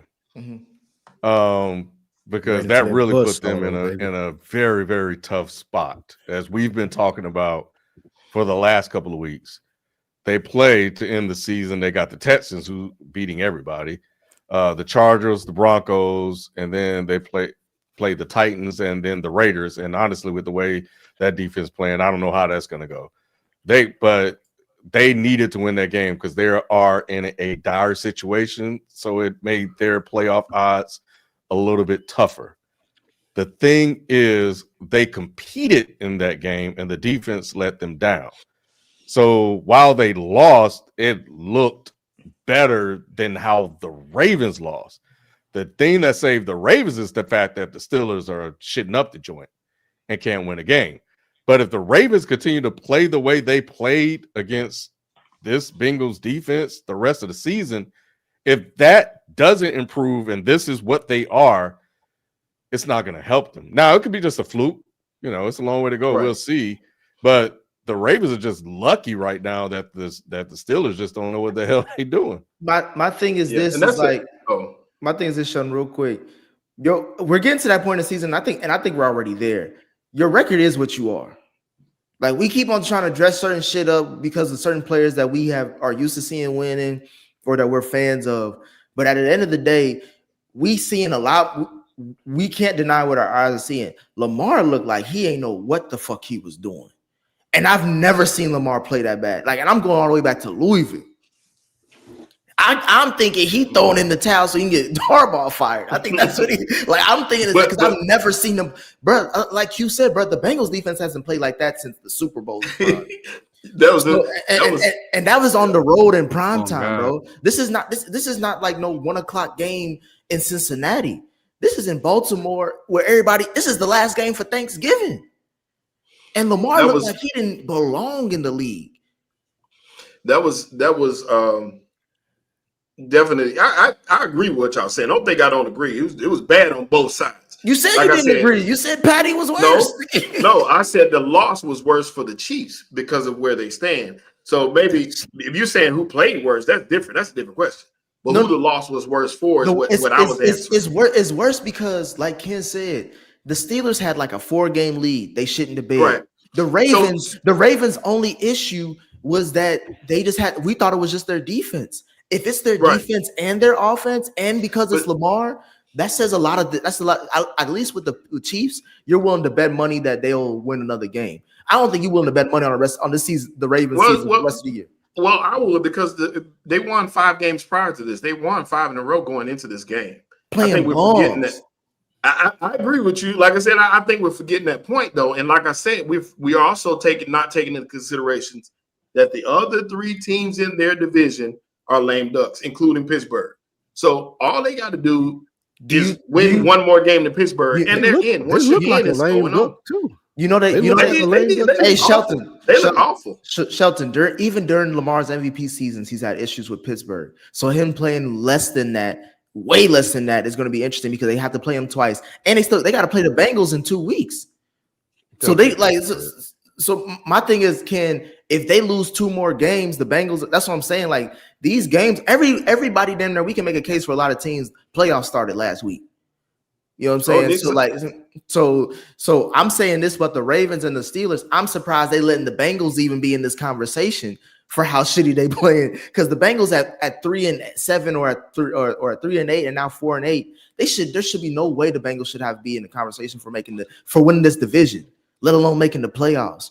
But now we're seeing it. There's a shot. I'm not going to believe it unless we beat the Bills this week and the Ravens next week. Then I'll entertain it. Until that happens, I'm not really worried about it. But I'm just saying the way Lamar looked means way more to me than what the Bengals doing.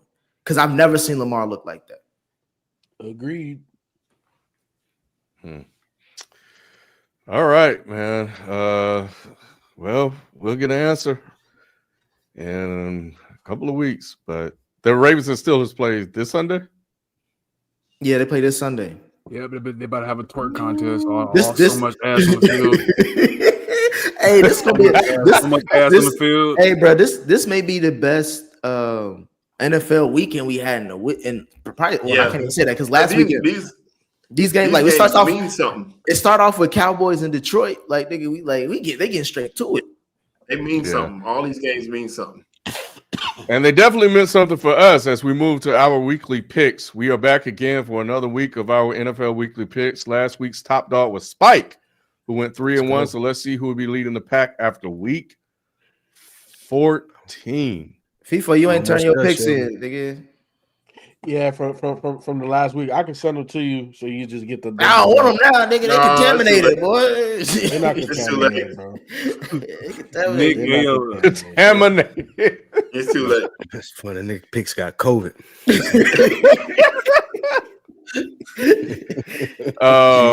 Nick record got the Nick got that same record as last year, damn near right. So listen, bro. Yeah. I pick with my heart. Or is that just the age range that you date between 24? Let's That's not a bad age range, especially in New York. Well, hey. On some Shannon Sharp shit. Go ahead. Oh my god. That's crazy. Houston, Kansas City. Houston, Kansas City. Houston, Kansas City. Hey, what? I can't do that was about to get. I was about to say, Q. I can't go to Houston. I can go to Kansas City. Big watching. Nah, go ahead. Man, I'm showing you ain't turn your picks. Dang, I didn't send it. My bad, man. I messed up. Hey, but I definitely have Kansas City. I'm sorry, Jalen. The Eagles got him off his equilibrium and shit. They did. Nick they had me throw, man. He told us he was the first one to send the picks over the day. I am. I rarely ever miss. Y'all know I don't miss. You know, Jalen gonna bring this up in the meeting. Y'all keep blaming him for shit. I think the defense wins this game for the Texans. Well, then that would be the Texans. Hey, Q, I want something in my gut has wanted me to pick the Texans, but I just can't believe in them, bro. I can't pick against Patrick Mahomes. If Patty loses, y'all right. Their defense is legit. That defense is. It's gonna be a great game, though. This is gonna be a great game. To me, the Texans are hot, man. They just Stingley's playing this week, right? Stingley's still playing. Finding ways to win games, bro. Maybe. I thought they were done. I thought it was over for the Texans. Yeah. And they right back in it. And my thing is, it was on in protocol for like 2-3 weeks. 2 weeks. Yeah. 2 weeks. He came. He still looked like he's still a protocol. I'm about to say he light skinned. He was gonna take his time coming back. but to me, if Patty loses to the Texans it's over, bro. On the road, it's over. I mean, like at home with the Texans being on the road, bro. I'm moving forward Denver like I'm moving forward with Lamar. Like, bro, it's 50-50. Like, you're not a penciled in guarantee. I'm gonna pick you because you're the best quarterback or one of the best quarterbacks in the league. Like at this point, bro, I don't know how many games they're gonna lose if they lose to this. They've been in so many of these games that's why I've been wrong every time I picked them. But it was something about the way Patty was talking, bro. And it ain't on him though. That's the thing, kid. Patty will make you. He's the quarterback. He got to get it done. I'm sorry, Nick. I'm sorry. He's been right. He's done it for years. He got to get it done, bro. You right. He got to get it done. This one. Give me the Steelers. Man, I don't even want to pick the Steelers, bro. Baltimore. They just look awful. Baltimore. I had to pick the Steelers, Ken, because I'm like, bro, I don't know what this man who looks like Lamar Jackson is doing on this team, but he ain't the Lamar Jackson I know. Hey, but I take that over A-Rod though. I would bro, take that over Aaron Rodgers looks absolutely horrible. Like, yeah. He looks terrible. He's done. He looks terrible. That broken hand has just He came. Made he it said worse. He said he came and go under center. It's like Emmitt Smith with the Cardinals, bro. Like, it's bad, bro. It looks so bad. Mike Tomlin got to put Will Howard in. And that's what I'm saying. Either Will Howard or it's like you passed on Shador for this. That's why Well, he gotta did you see leave. that game? That's why he gotta leave, Don't bro. start. No, Ken. My only thing, Ken, is I bring that up is because Do it like Voldemort on this motherfucker, bro. we knew that Aaron Rodgers was going to be an old man regardless of how the season is. You would think that you can invest in the future, especially if it's for like a 4th round pick right then and there. But I'm I digress. I'm picking the Steelers because I don't think Lamar Jackson. The Steelers are, again, when Lamar was winning MVPs, he couldn't beat the Steelers like that. So him playing shitball does not give me any faith in him. Lamar on one leg right now is better than Aaron Rodgers. Where are they playing at? In Baltimore, I believe. In Baltimore? It's so fucking over, dude. It's over. That organization, man, that organization has failed this man for the last 4 or 5 years. It's been horrible. 2 organizations that need to let their head coaches go. Give me Baltimore. They're gonna split. Most likely, man. But all right, next game. But I think they're gonna win home and home. But yeah, you're right, Nick. Okay. With the way Aaron Rodgers playing, you could have put Shador out there. You probably get the same results. I'm gonna ride with FIFO on this one. I think the Bears. One thing I just love about the Bears, just offensive scheme is that they use motion to get one-on-one matchups like the way that basketball coaches do it, where it's like we gonna set screens, we gonna run picks, we gonna run down picks, whatever it is, backdoor to get our matchup. You know what I'm saying? Like something that Kevin Patullo didn't do. The fucking Bears think they're down to their 4th and 6th linebacker, and you see the difference in the offensive scheme how a guy like Ben Johnson is going to isolate an Eagles linebacker on a quicker tight end or a quicker wide receiver by using a bunch of motion. Kevin Patullo is not doing any of that, and you got the 4th and 6th linebacker for the Bears. So I love what I'm seeing, and I don't think that the Packers linebackers can keep up with what I just saw with Monunga and Swift. I think this version of the Bears team is ready to go into Lambeau and get a statement win like this. Thank you, Lou. Also, Sheldon, you know what I always say: when in doubt, go with who got the better quarterback and head coach. And I'm trusting Gucci Matt LaFleur and J-Lo. It's a wash right now. It's a wash. Oh, no. Nick, this like looking in the mirror at the Spider-Mans, bro. I'm going to say this. I think that the Bears have one of the best O-lines in the game. We saw that was the first thing that Ben Johnson addressed. And they went into the team that has been the most physical team the last 5 years and whoop their ass. And as much as I like what the Packers are doing, they're going to go in there and whoop up the line of scrimmage once again and play. And look, listen, if it's going to be ugly, taking the Bears. Mm-hmm. You know why? Because when's the last time that Caleb Williams threw an interception? Always been some weeks. When J-Lo could throw John Love too. That's what I'm saying. It's the same thing. No. J-Lo could throw 3 picks in a quarter. That's the difference. Is that he only got 3 this year? That's what I'm saying. Have you watched the Packers at all, FIFO? I've watched the Packers. How many picks has he thrown this season? No. Listen. You didn't hear what I said. Okay. I said J-Lo is liable to throw 3 picks in a quarter or a half. We've seen that. That's the only point that I'm making. No, I'm saying, and you're trusting Caleb, the nigga who looked like Ozzy from Reasonable Doubt. When's the last time he threw an interception? I'm just saying. When's the last time he threw an interception? Okay, what have you done for me lately? All I'm saying, what have you done for me lately? When's the last time you threw one? That's the reason why I'm questioning you, people, because like you're bringing up this season for Caleb, like you're not watching this season for J-Lo. He hasn't been throwing that many picks, if at all. I think he has less than 5, less than 6, if anything, all season. He's been really good at not turning the ball over. Yeah, you want to praise Caleb Williams, who threw how many touchdowns he threw? Lou, is it plural or singular in that game? It was one. You know the only one that count?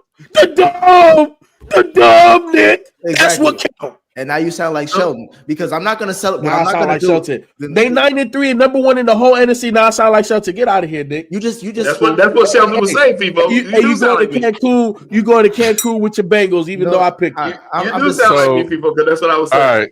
So real quick, what I'll say about the Bears thing, because y'all don't know what y'all was talking about. I picked the backers because Shelton, I've seen this over and over again. There seems to be a trend developing. These motherfuckers start talking shit, and That's what it never worked out. And after that win, Caleb Williams ass said, "What up, NFL? It's the Chicago Bears here, and we're 9-3. I don't know." So, and he said the best is yet to come. And all kinds of shit. He's talking too much. I picked Green Bay because Chicago's linebackers are out. They got some injuries, so I'm really riding Green Bay at home. All right, next one. And then we'll do power rankings. Well, no, we got a lot of games this week. We got to get through these. Why is this game on here? Bro, this is a playoff game. Well, I took the Bills. I'm not going to give you an analysis. The Bills don't even deserve analysis. The Bills. He squared. He extended how many picks we was going to do just to pick this game. No, there was other games too. This is a playoff game. I hope this game ends in a tie. For who?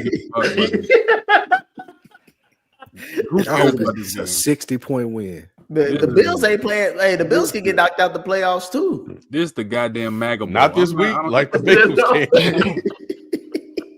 I hate All y'all. right, man. Let's move on. I hate y'all. Yeah. I swear I don't like y'all. Cowboys. Yeah, sorry, Sheldon. Cowboys about to run the table on this. Lions. Hey, Lou, I hate that I Lou is trying to keep all that shit inside. I know. I'm trying to talk to him because I realized I made a mistake last week.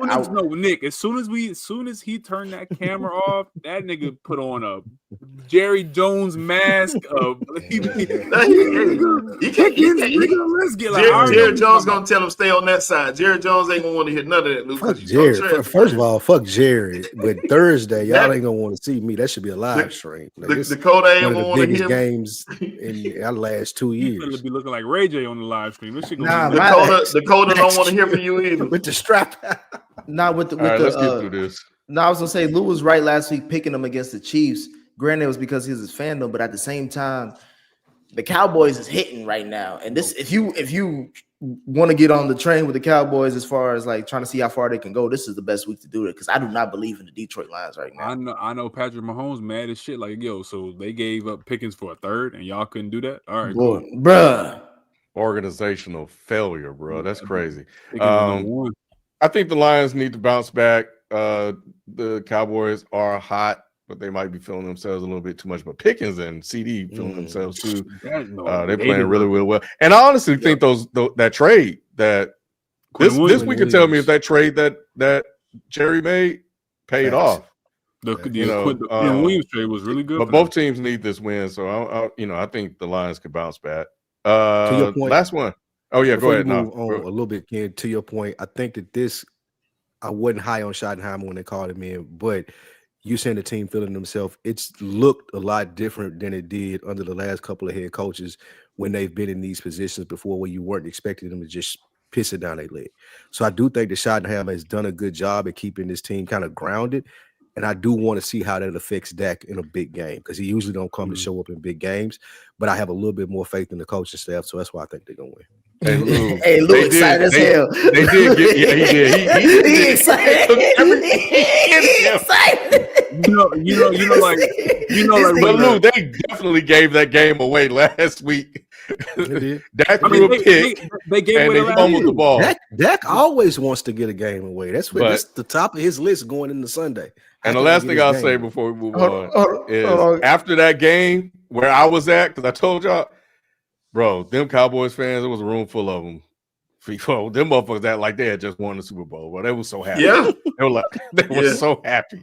I was like, they act like they were not 5-5. It was insane to hear this. Yes. Like, y'all y'all are not leading the division. Hey, Lou, when Will Smith thought his daddy was coming back and he didn't show up, that's y'all every year. Nah, hey man, y'all don't understand how happy until we win this game. Y'all don't understand how happy Lou is. His legs is kicking and swinging underneath the desk.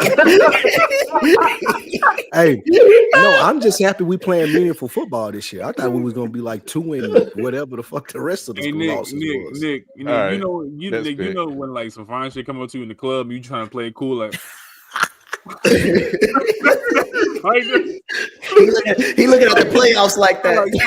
Nick, his feet kicking and swinging. What you trying to drink? Oh, you want my number? Oh yeah,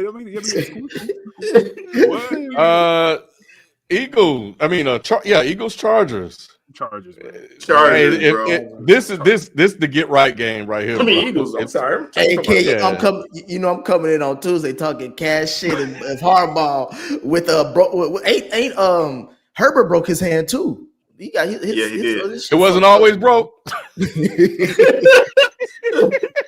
He broke it back in place. There y'all go. I ain't mad at you though. I'm just saying, if Herbert and these Chargers beat the Eagles in LA, hey, Yeah, I don't know, man. That offense. then Lou gonna start talking division.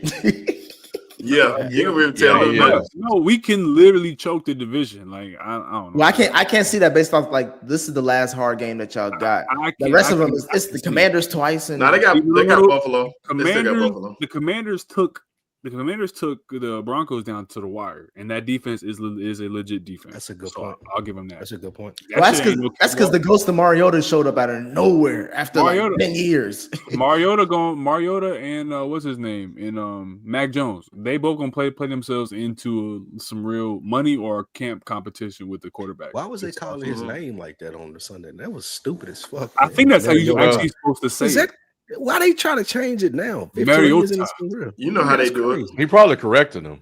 You know, that's how Yeah. they do. You know how they Anyway, He probably don't even know how to. so Damn. so we got the power rankings up next, but the Colts are falling off, by the way. So that's not looking good for We them. already knew that. We already knew that was going to happen. Daniel Jones apparently has a broken leg playing with that shit. It's like, all right, well, that's Yeah, just a point of order for that. As we move into Spike's power rankings. Here we go. Absolutely. So there are no graphics for this, but I do have my power rankings listed here for you. And they are top 5 coaching vacancies coming into this season.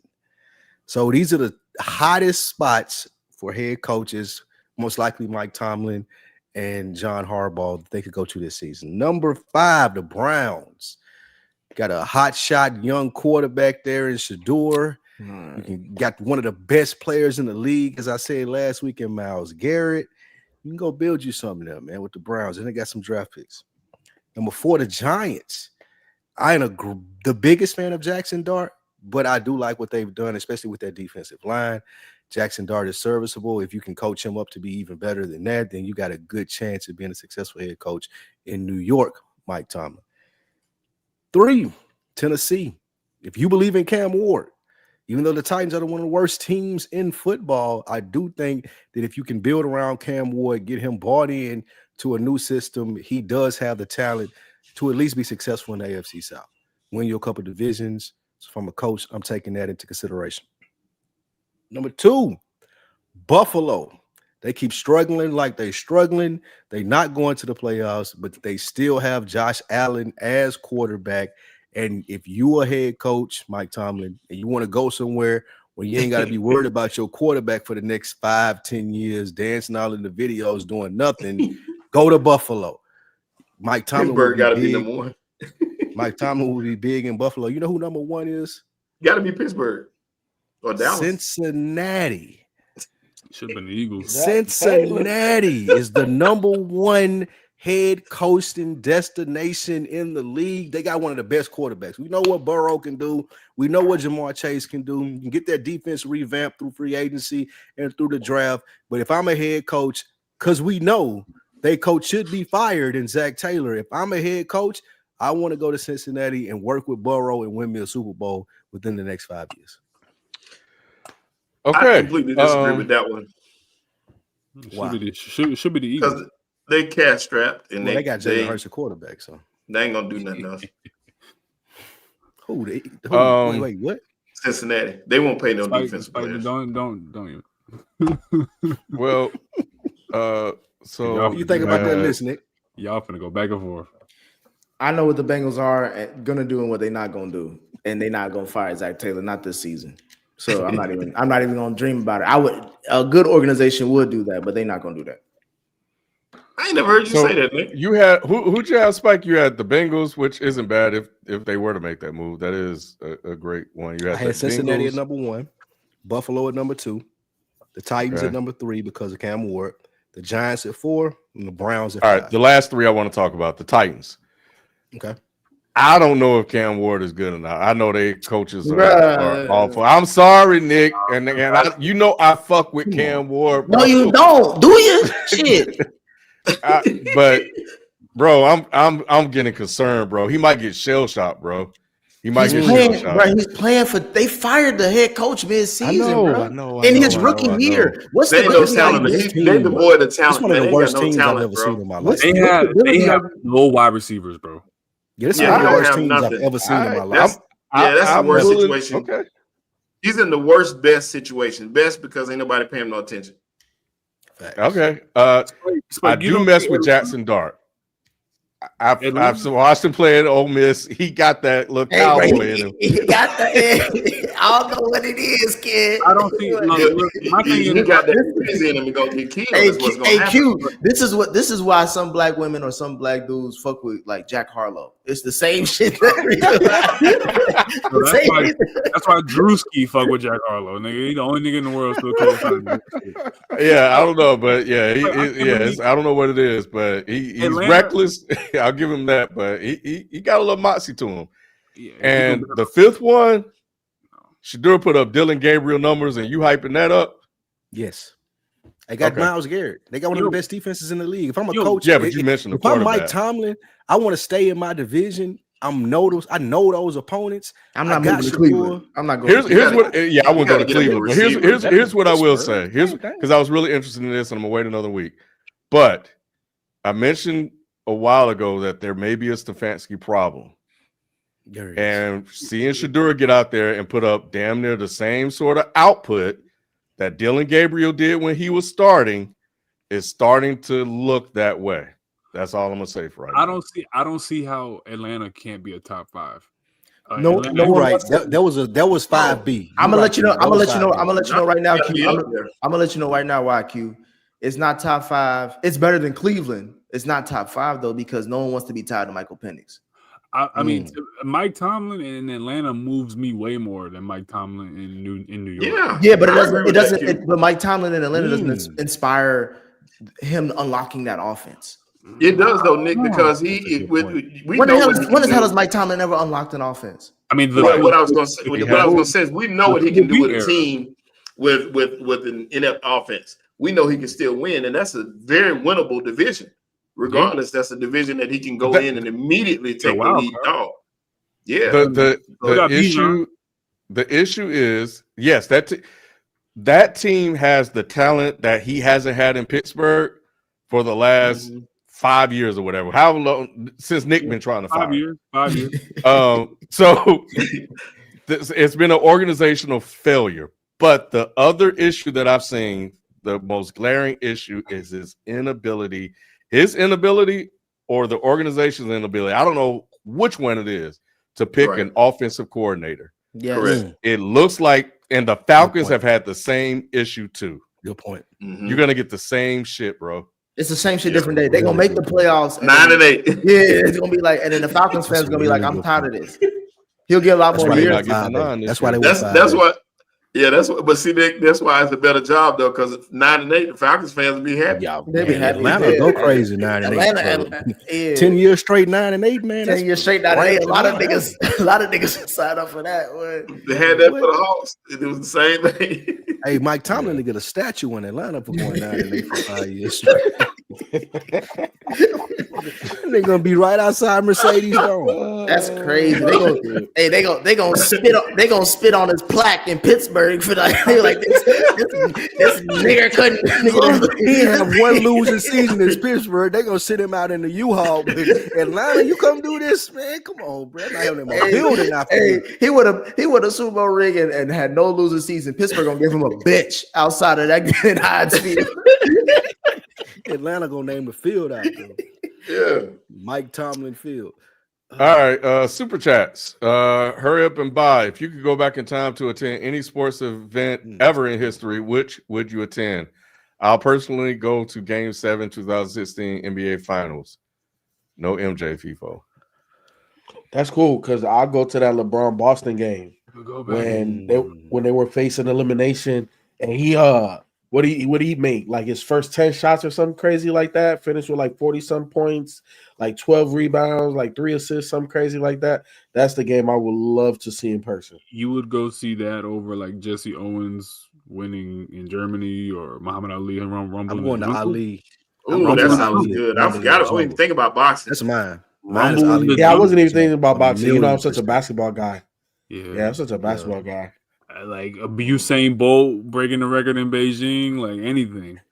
Oh, you know I what? would, because I don't want to go back to where I can get hung. But I was about to say, I ain't going back to Jesse Owens. so I would go to the Rockets game 7 against the Knicks and watch them win the title. That's what I'm gonna do. I may go see Wilt 100-point game. Now fuck all that. Steph Curry in the Olympics. Can't want I'm to gonna go watch I'm gonna go watch UNLV beat Duke 103-73 in the national championship game. Hey yo, Nick. Why you gonna go to a blowout? Hey yo, Nick. Because it's Duke. That's crazy. Nick, my number one is my. Can't want to go back and watch OJ run from the cops and the Bronco. Nah, I'm with Kim. That's why I hate these time traveling ass questions because black people cannot go in the past. We gonna only go in the future. Right. You want to go see Satchel Paige pitch? You ain't gonna make it back, bro. It's gonna be your last game you see. You want to go lost around here, boy? He's like, what? Nick is gonna be like that Martin Luther King special you had us watch. Oh, our friend Martin, good lord. Yeah. You go see Jackie Robinson first game. Yeah, we go to Jackie Robinson first game, bro. They be like, what's that blinking thing about that dagger? You'll be like Ray and Claude. Got to try to record with your phone. He didn't come back. Nah, I'm a good like Rumble in the jungle, man. That's mine. In Africa. That's just cool. Honestly, Q, you right. There are a lot of historical ones, but I'm gonna go with one that is near and dear to my heart, and it's not really about a win. It's just one single win. AI going against the Lakers. They get in the finals. Bro, I would love to have been courtside to that fucking event, bro. Yeah, that would have been a good one. That's second place would be the Kentucky versus Duke game where Chris Layton hit that shot. He stepped on. Yeah, I'd have been mad at that, but that was a good game to go watch. Yeah. I'd have been mad, but Zion want to go back to before he hit his first bite of McDonald's. Before right in the car. Before he met Maria Miles, either one. That shoe, man. Yeah. Anyway. Yeah. Tweets Open Doors. Which team do you think has the possibility to rebound, and who do you think is cooked? Lions, Colts, Ravens, Chiefs, and Steelers. I think that is a 5-course meal. They all cook, bro. Like I don't know. Yeah, that's tough. Nah, that's tough for each of them. I think the Colts Chiefs can rebound. I think the Chiefs and the Lions can rebound. The rest are cooked. Lions, the Lions have a quarterback problem. The Colts have a broken leg problem with the QB, which is going to hinder them. Ravens, they're just dilapidated, and the hamstring is not going to get better. The Chiefs don't have the talent around Mahomes, and the Steelers, top to bottom, they're just defeated. Yeah. If I'm picking with my heart, I'm gonna go Ravens to bounce back and Lions to be cooked. My thing is with the Steelers is that they got so much money on that defense. They paying, and it's not working out. Yeah, I really don't know. I really don't know what the problem is. Like it's just I don't know. It's Tomlin, bro. He's a defensive guy. He's not. But they was screaming fire. I know. I wasn't gonna bring it up. He said, "I get it." He said, "I get it." Hey, kid, you know that's a Linc call in Pittsburgh. Hey. Tomlin said, "Let me call my Uber on the other side of the stadium." That's why Tomlin was in the press conference acting like a bitch ass nigga. Like he's like, "Well, I agree with him." You know, shit. Who's that on that stag, bro? Who is that on that stag? He said, if Massa upset, I was upset. We sick, boss.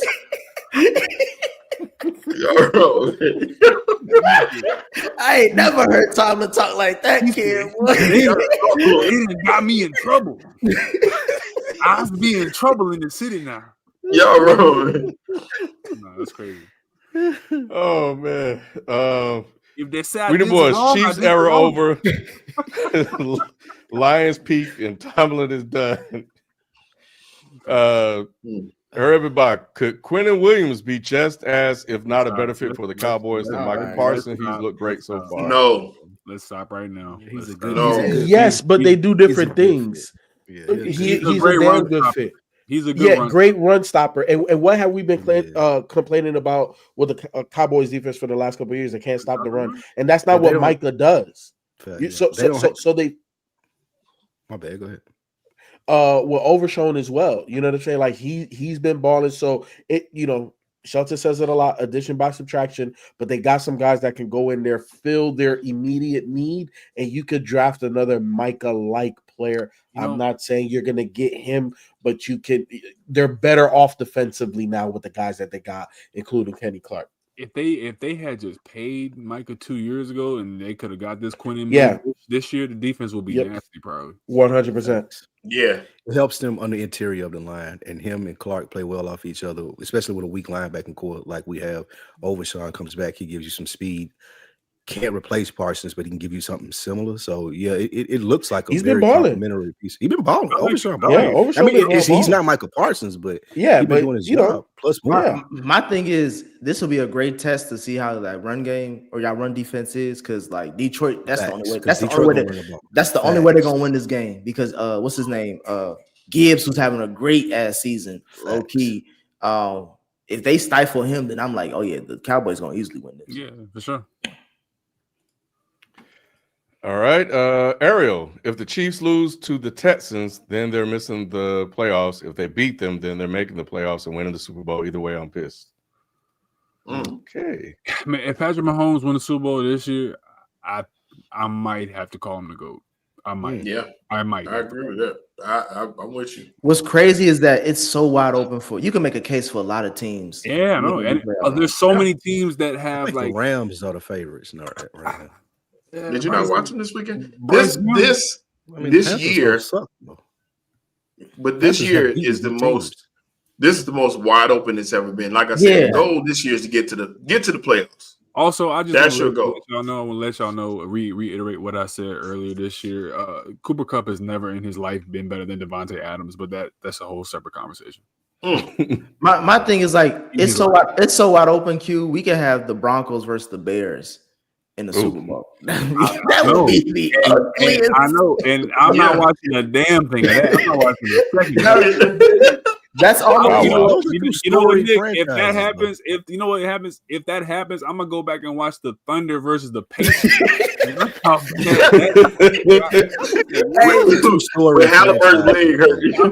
gonna watch that game one. Like, all right, real talk. Hey, the Pacers don't even look the same since he been out, bro. They about to get a number 1 overall. They still stuck on 2 wins. Okay, so you gotta get 2 top 5 picks.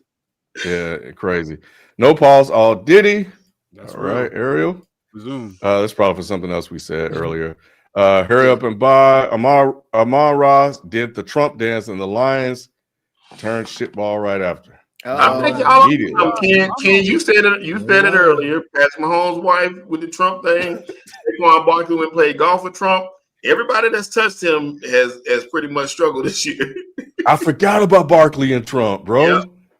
Yeah, Barkley. That's why I was like, bro, Ken, once he won the Super Bowl, I was like, all right, I'm done with Barkley. You know what I'm saying? He ain't been the same. All right, ain't nobody that's been around him been the same since. We doing that.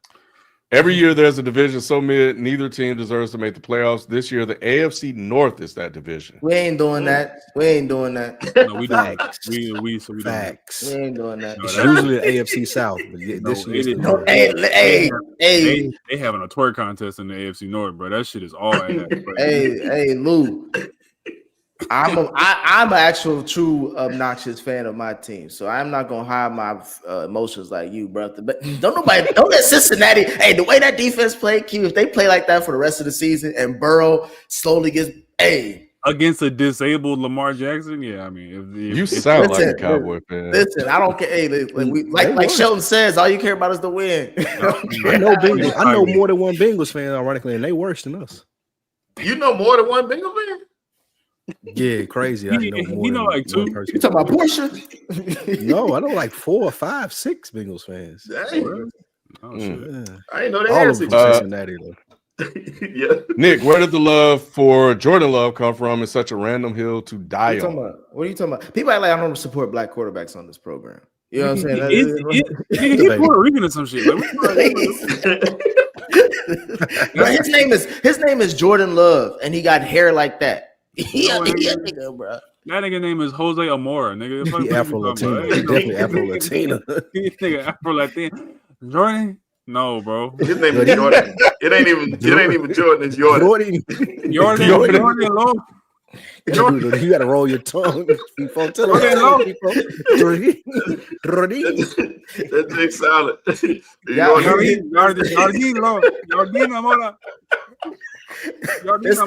This why we can't get sponsors. I'm trying to keep y'all wilding, program. You're like third member in crisscross. If you don't get the fuck on with that. Don Conway, Eagles had deep-rooted issues for a couple of years ago. Saquon was a good cover last year, but it didn't solve any issues. It's a cultural problem there, so shit, Triana gotta go. He talking. Right. Which one gets traded by February? Giannis or Trey? Neither. Giannis. It should be Giannis. Trey. It should be Giannis, but it will be Trey. It should You be. think so? Nah, I think Giannis Hawks is are gonna be good. And important. he ain't been playing. Neither. That's all the reason they're gonna trade him. Neither, but I will Giannis. say, Oh, go ahead. the thing is, for me, there is a team that's going to have to pick, and I wonder if FIFO's been watching, but I think the Magic are going to have to decide between Franz and Paolo. I think that's going to be a decision. I thought is there a decision? Paolo's the main. You build around Paolo. I don't know if you pick. Franz is nice, but Paulo's better. I still think that they don't have a good enough point guard on that roster. I think you could salvage that relationship between John those Morant? two guys. LaMelo Ball, nigga. No, not LaMelo. Not LaMelo. He's LaMelo not serious about winning LaMelo is literally playing YMCA basketball, moving forward in his career. Yeah. He don't care about no team, no nothing. There's different places where I like LaMelo, but this is not about him. Trey and the Hawks, they've been playing good. I think this is a good opportunity for him to sit back, look at what the team is doing. Jalen Johnson is an ascending superstar. I'll know that by next season, but you look at the numbers and what he did last year, like this dude is straight balling, offense and defense. Now, the thing is with Trey, when he gets back, he has to, and I don't know if y'all listen to the LeBron podcast, but he had Steph Curry on there not too long ago, and something that he said that really stuck with me that I agree, and Trey needs to adopt this. He said Steph is most dangerous when he gives up the ball because of the gravity of him running around, and that's 100% true. That is the cheat code of Steph Curry, and Trey Young has a similar skill set. He needs to be okay off the ball. I think he needs to sacrifice assists for better shots and allow the offense to run and just let people double team you and get scared that you're open and let your teammates eat, because at the end of the day, it's not who start, it's who finish. And we know that Trey Young, when the lights are the brightest, he comes there to ball out. So he has to trust his team and the system and play more off the ball. And the Hawks are a true legit threat. But I don't think either of them gets traded by February. Would you trade De'Aaron Fox for Trey Young? No. Yeah, that's a useless trade. No, for the Hawks. If I'm the Hawks, I'm not giving. I don't want De'Aaron. I'm cool with Trey. Yeah, but if I'm the Spurs, oh, you damn right, I want Trey Young. Yeah, gotcha. I mean, De'Aaron Fox will be really good in Orlando for me. Yes, that's a good one. That's a better point guard fit there. Yeah. All right, Trayvon Boykin is a Hayden hand. I know what that is for sure. Hayden, you know what I mean? Yeah, that was pretty rough. He was talking about Russell Wilson when he was teammates with Russell Wilson. Yeah, he was saying that he had Thanksgiving dinner for his teammates and he had it catered, and he was saying how no family was there, like he don't mess with his family. Like he was just saying a bunch of stuff. He was weird. He was calling him weird. But what's even weirder is how Trayvon Boykin got like multiple domestic violence cases. That's kind of weird too. And what was the context? He was just randomly saying this. Yeah, he was on a podcast talking about Thanksgiving. Yeah, talking shit about Russ. Like, oh yeah, Let's just talk about Russ. That's what I'm saying. It's like, bro, why is he even news? Like, who are you? Bro? Like, Like, who who are you? cares? Right. I barely remember who he is. Like, bro, Right. we know you more for hitting your girl than hitting players on the field. It's like, what the fuck? Correct. Come on, bro. Like, Yeah, I weird. don't judge Russell for that. I You ain't gonna lie. weird, bro. Like you. No, that was I ain't it gonna was judge weird to Russell. talk about. Yeah, like that was weird. Ever since I saw Russell throw it out of bounds on 4th and goal, No. he has been out of my mind and out of sight. Rob is bringing up Bryce Young, 8 for 10, 162 yards and 3 touchdowns on 3rd and 4th down. Can we Wow. talk about it? No, but can we talk about it? Because I never sold my stock in Bryce Young Island. I knew that the pedigree was there. I knew that they needed some semblance of a formula for him and competence. And what I'm seeing from Rico Dowd this year and what I've seen from the growth in the wide receiving core, it's not perfect, but it's getting better. Mhm. And Bryce Young looks like an actual competent QB. Q. If they win this division, I want to have a conversation. But until then, I'm just leaving it open. I'm neutral on Bryce Young. When niggas was coming at him, I was just like, I don't know, it's still too early. But at the same time, he was playing really bad. But my thing is, from what I've seen, I'm just like, if you because this division really has always been up for grabs. The Bucs just been winning it because they just had the best quarterback. But if Bryce continues to play like this, and he's helping develop these wide receivers too, because some of these wide receivers, I know they drafted the one early this year, but some of the talent he got ain't really that good. I'm really more impressed with the defense in the run game. The defense in the run game is and that's what Carolina's always been about. Defense. You can build off it. You can build off it. Yes. And this defense stepped up huge. Their best player on defense was out this week. People don't even realize, but J.C. Horn didn't play. And I was thinking, okay, they're gonna get cooked, because that's their number 1 corner, number 2 corner, number 3 corner. He's everything. And for them to step up as big as they did, and for Bryce to play as well as he did, his coaching has to be right, because he hadn't looked good in a couple of these games, but he's looked really good. Yeah, I don't know but why we're hyping this up. Is that why you got your Panthers blue on, Sheldon? No, that's not Panthers blue. It's not Panthers blue. My thing is, the Panthers played the Bucs twice before the season ends, so that's gonna be the division right there. It is. He on this Keon Coleman shit. He got the Cookie Monster blue on. Yeah, I'm gonna stamp this forever. Matt Nagy is the OC. Been saying this for the last couple of years. Ain't looked right since Eric B was president. Hey, Wow. shout out to I fuck with Conway, bro. Yeah. Hey, they did Eric B dirty, bro. He had to lead. He talking. Yeah. No, he talking. Damn, that is a good point, Matt Nagy. Yeah. And he in Chicago now. Where is he? I think he in Kansas City. Oh, Chicago. He was in Chicago. Matt Nagy. Yeah, he was Nagy. in Chicago. Yeah, he was. When it was No. I was saying, where is Eric B? The enemy now. He ain't nowhere. Unemployed. I believe. He's in college, isn't he? He was in college. I think he got fired or let go. He lost that job too. Yo, like, what's up with bro? Yeah, he's a running backs coach in Chicago. He's in Chicago. Oh, Ain't he from Cincinnati? No, he's not. He's with the first place. He seems like a Cincinnati nigga. Chill out, bro. Man, go. Hurry up and buy. Who hates harder, Ken on Dion or Nick on Tomlin? It's a tie. That's a tie right there. That's a super tie. Spike on Jalen Hurts. That's what the fuck it is. I present. Y'all just don't like the way I present evidence. That's it. This ain't talking about evidence. Next. I don't think I've been wrong either, Nick. As a matter of fact, if we see the article that just came out today, Nick think he it seems like Colorado paying for a losing product. Hey, Ken, I predicted Pittsburgh was going to pick up Aaron Rodgers, Luke cussed me out, and then he was gassing it up when they was 4-1 or 4-2.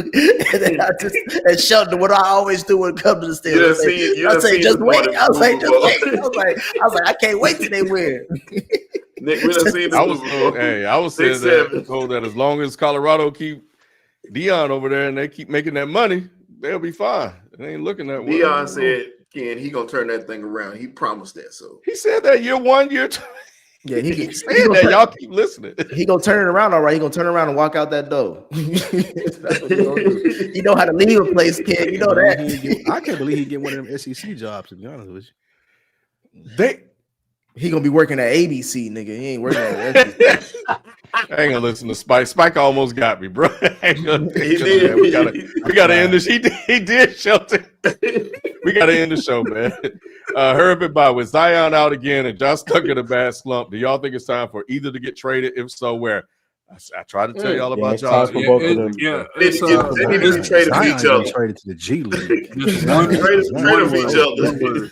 It's one word, yes. Didn't it say out indefinitely? Like, ain't Zion out for a long Bro, time? Zion is out again with another hamstring. Bro, I It's told you. I've been again, Ken. When I'm early to the party, they call me a hater. I've been saying Zion ain't shit for years. When FIFA was gassing him up, talking about baby LeBron, I was like, bro, he more baby shit than anything else, bro.